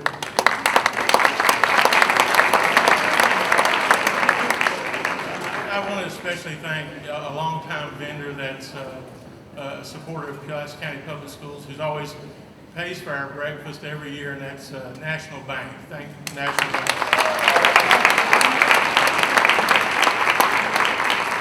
Every year it seems like the main topic of conversation walking into this meeting is how fast summer went. And it certainly has. This year is no different than any other summer. But next year it will be different. Next year we'll be starting school after Labor Day. So something to do with the new middle school that's being built. I've heard rumor of that recently. And that new middle school is going to be such an exciting time, the opening of that school. Imagine our children that have gone to our current middle schools for the last year or the last 2 years. Imagine seeing their faces as they walk into the new Pulaski County Middle School the very first day. I know board members are vying for seats at the door to watch our kids walk as they walk through the school. Dr. Cash and I will probably be fighting to see who has the best seat, watching the kids walk in the door. But that's an exciting time. It's something we should all be very proud of here in Pulaski County. It sends a phenomenal message to surrounding counties that public education is important in Pulaski County, and that we value public education, that we want to give our children the absolute very best opportunities that we can give them to be successful. Each year prior to convocation, I usually have a conversation with Dr. Sears, and it has to do with where he's going to put me on the agenda. In the past, I've had to follow Teacher of the Year, and once again, I did this year. I've had to follow Shrek. I've had to follow the drama team. I've had to follow the band, and I've had to follow the choir. And I've had to follow guest speakers like today. And each year, I always talk to Dr. Sears about, don't do that. So this year, he puts me dead last, and I follow everybody. But that's okay. That's okay. It's really been a great convocation. I want to thank the two Bills and for your information, and it's for taking the time out of your day to be with us. But it's just been so good to be here with each of you. The last couple of years, I've kind of picked on a few people. Last year, I picked on Mary Sheverton a little bit. Gave her a hard time about being the graduation Nazi and how she wouldn't allow me to go to the restroom when we were at graduation. But when I got here today, I was standing right there and I needed to go to the restroom, and I found myself asking Mary Sheverton if it was okay. But I don't want to really pick on anyone today or single out anyone, but I do want to recognize everyone. And the reason I do is for the benefit of our new teachers, for our new employees.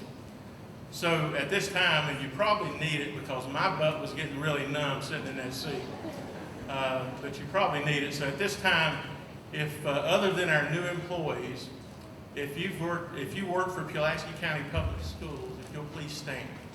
Everybody.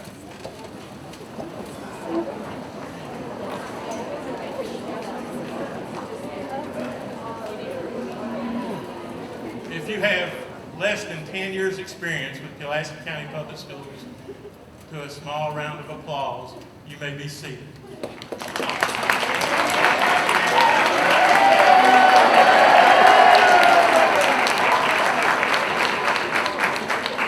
If you have between 10 and 20 years of employment with Pulaski County Public Schools, to a little larger round of applause, you may be seated.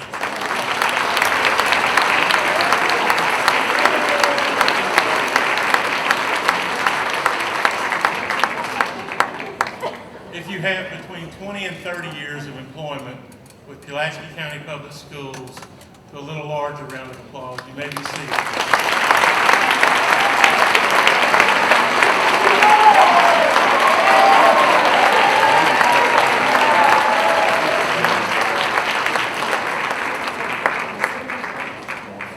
if you have between 30 and 40 years of employment with Pulaski County Public Schools, to a little larger round of applause. You may be seated.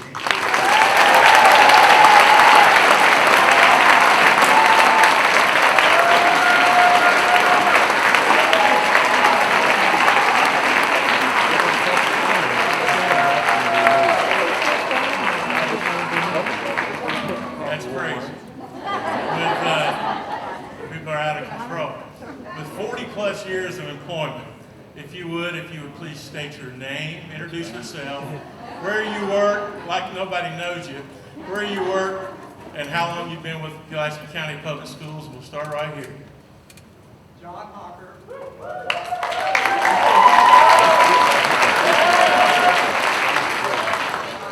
Taught for 1 full year here in Pulaski County, and this is my 43rd year teaching.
Every time I see Mr. Hawker, I joke with him about it.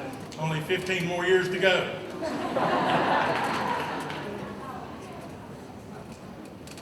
The reason I did that was for the benefit of the new employees.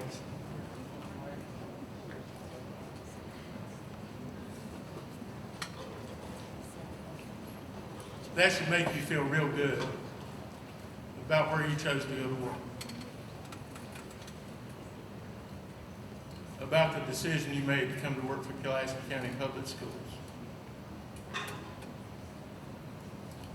Pulaski County Public Schools is a family. And it's a big family. And it's a little dysfunctional from time to time. And we don't always get things right on the school board. And maybe you don't always get things right in your place of where you work as well. But it is a family. And I love big families. Big families are a good thing. I am one of 6 children. And big families are wonderful. They're very much needed during difficult times. And over the last year,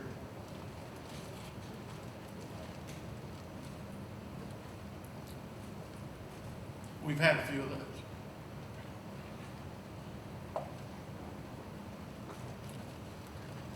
But big families are also great because they help us celebrate the good things. Like the birth of Bryce Souter on August the 3rd, to teachers Heather and Greg Souter at Dublin Elementary School. Yeah, Bryce.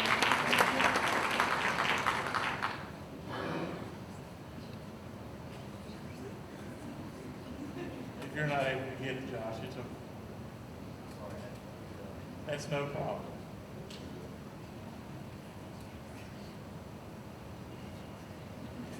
Don't worry, we're okay. A little technical difficulty. We have Bryce's picture there. But most of you are probably Facebook friends with either Heather or Greg, one, and you've seen this little man. And it's just exciting to see new ones born into the Pulaski County family.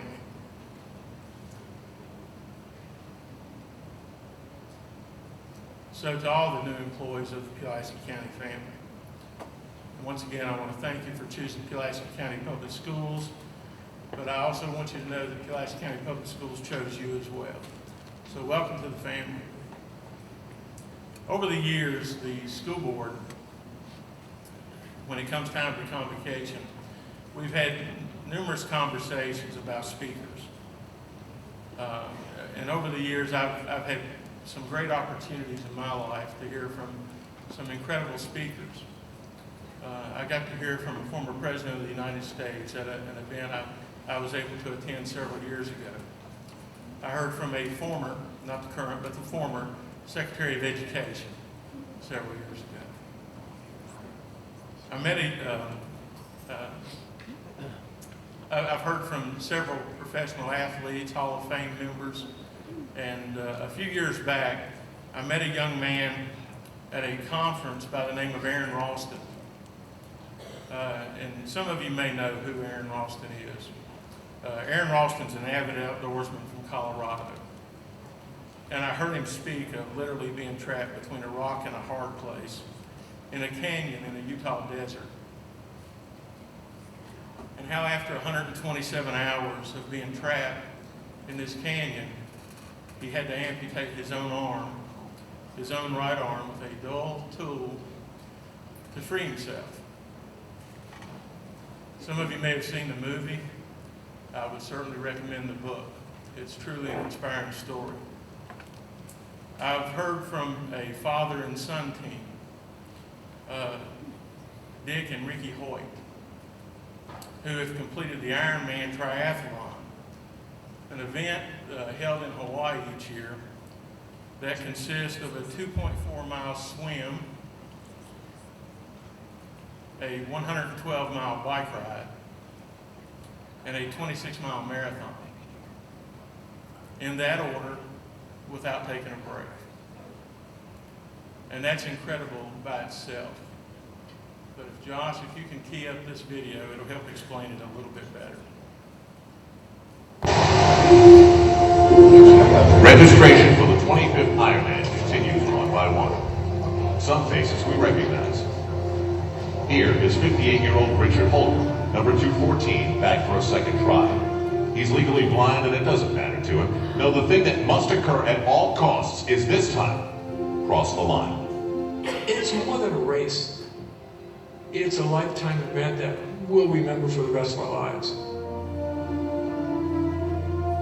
You're either going to carry me off the course, or I'm going to cross the finish line. The stories about people like Richard Holcomb pass through this world as Race Week moves forward this morning. Hey, did you hear about the man who is legally blind? People love to tell and love to hear the stories. Then, appearing near the start line, where they've been before, are father and son, Dick and Ricky Hoyt. There is no one here who hasn't heard about them, their story, and a human commitment that goes far beyond and far back.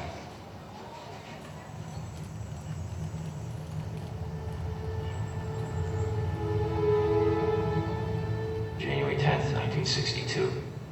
We knew there was something wrong, but we did not know exactly what.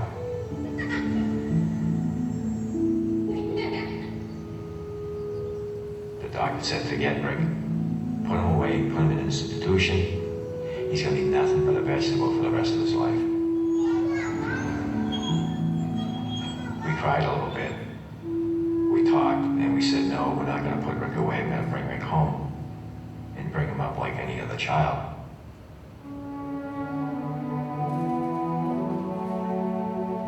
We knew Rick was smart. We could tell by looking in his eyes.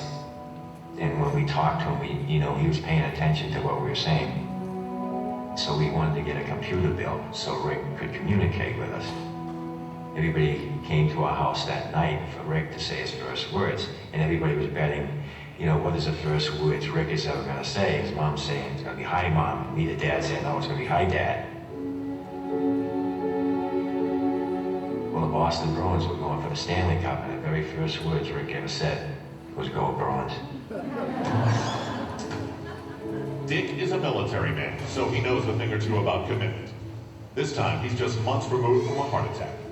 This gift that he gives to his son, or is it the other way around? Either way, it all started when Rick heard about a charity run for a paralyzed athlete. He asked Dad, and Dad said yes.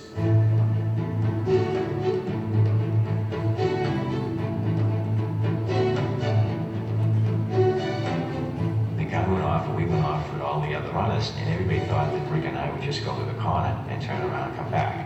Well, we didn't. We finished the whole 5 miles, coming in next to last, but not last. And when we got home that night, Rick wrote on his computer, "Dad, when I'm running, it feels like my disability disappears." So that was a very powerful message to me, that we finally found a sport that Rick could get involved in just like everybody else.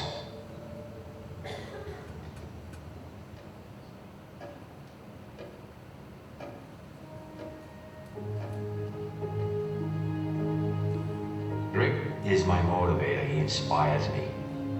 To me, he's the one out there competing, and I'm just loaning him my arms and my legs so that he can compete. There's just something that gets into me when I'm out there competing with Rick that I can't explain it, and we're able to go faster. And it's just an unbelievable feeling.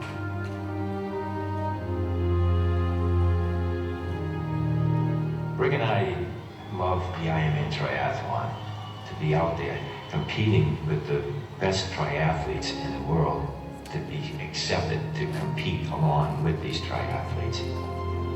Just to be out there on that pier with all the other triathletes and then waiting in the water for that cannon to go off, it was just so exciting. The feeling coming down the finish line at Leaky Drive is just an awesome experience.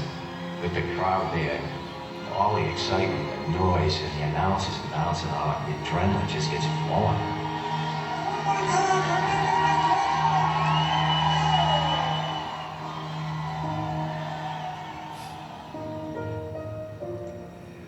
I may be disabled, but I live a very fulfilling life. And if someone takes the time to get to know me, they will realize that I am no different than anyone else. Here he is, he graduated from public high school. He's graduated from college. He's out there competing in road races and triathlons. He lives a happier life probably than 95% of the population.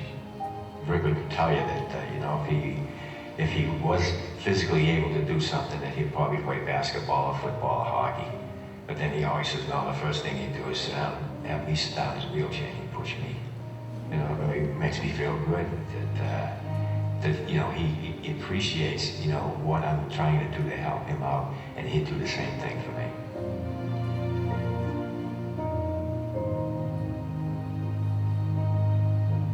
Our message is, yes, you can. You can do anything you want to do, as long as you make up your mind. You can do it.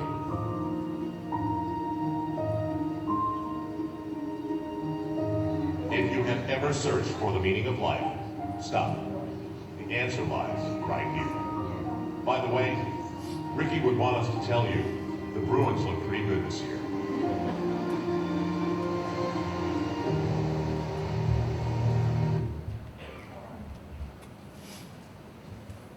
Ricky was born with cerebral palsy. And in the video, you see the special bike that they use to ride 112 miles. You see the wheelchair his father pushes to go 26 miles. What you don't see is the raft, a rubber raft, and his father lays Ricky in this rubber raft, and he pulls him while swimming for 2.4 miles. It's just an incredible story. In this short 6-minute video, 3 of my favorite takeaways are when Richard Holcomb says, and that's the blind runner, he says, "I'm going to cross the line or they're going to carry me off." There's always a finish line. Dick Hoyt says, "Yes, you can. You can do anything." And Richard Holcomb said, and I love this, He said it's an event you will remember the rest of your life.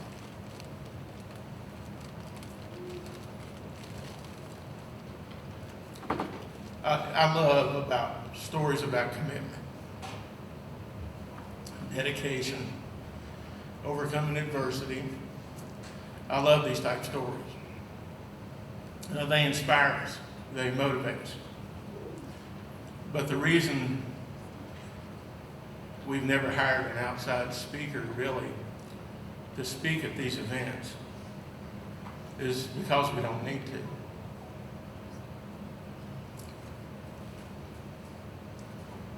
You see it, you live it every day. You see it in your classrooms. We see it on stage. Oh, we see it on the ball fields. Mr. Suffin, we see it on the basketball court. We see it every day.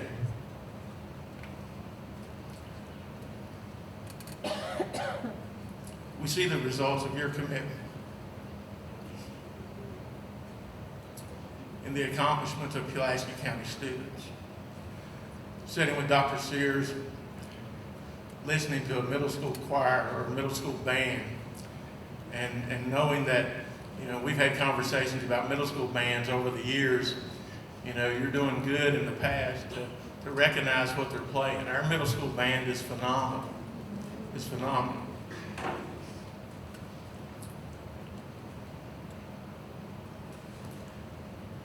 We see it on the looks of their faces as they cross the line.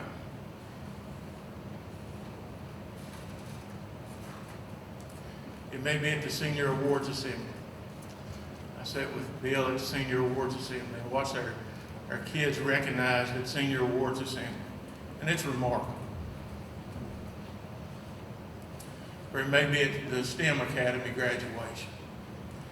It may be at an elementary or middle school assembly, or a promotion ceremony for children at our elementary and middle schools. And of course at graduation.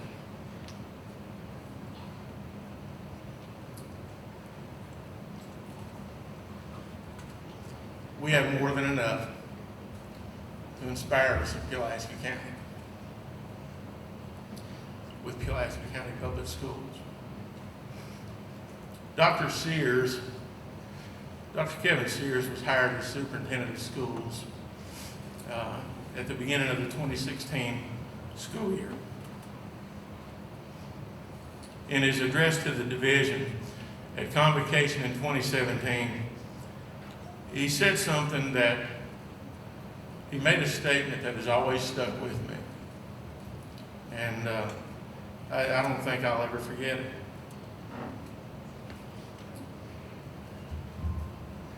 He said, our work is the only work worth doing.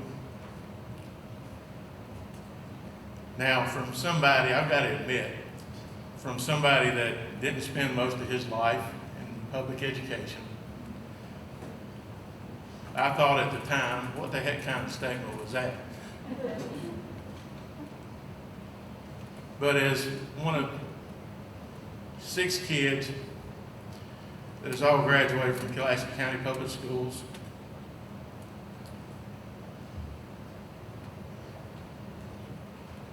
as a father of 2 girls, they graduated from Pulaski County Public Schools.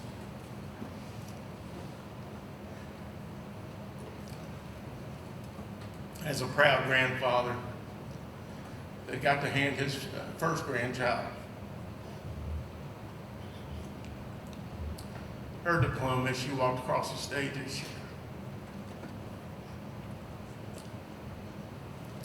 And I got 3 more coming. I don't know if I'll be on the board that long, but I've got 3 more coming. The youngest one is 2. And to her, I'm Pappy Sharp.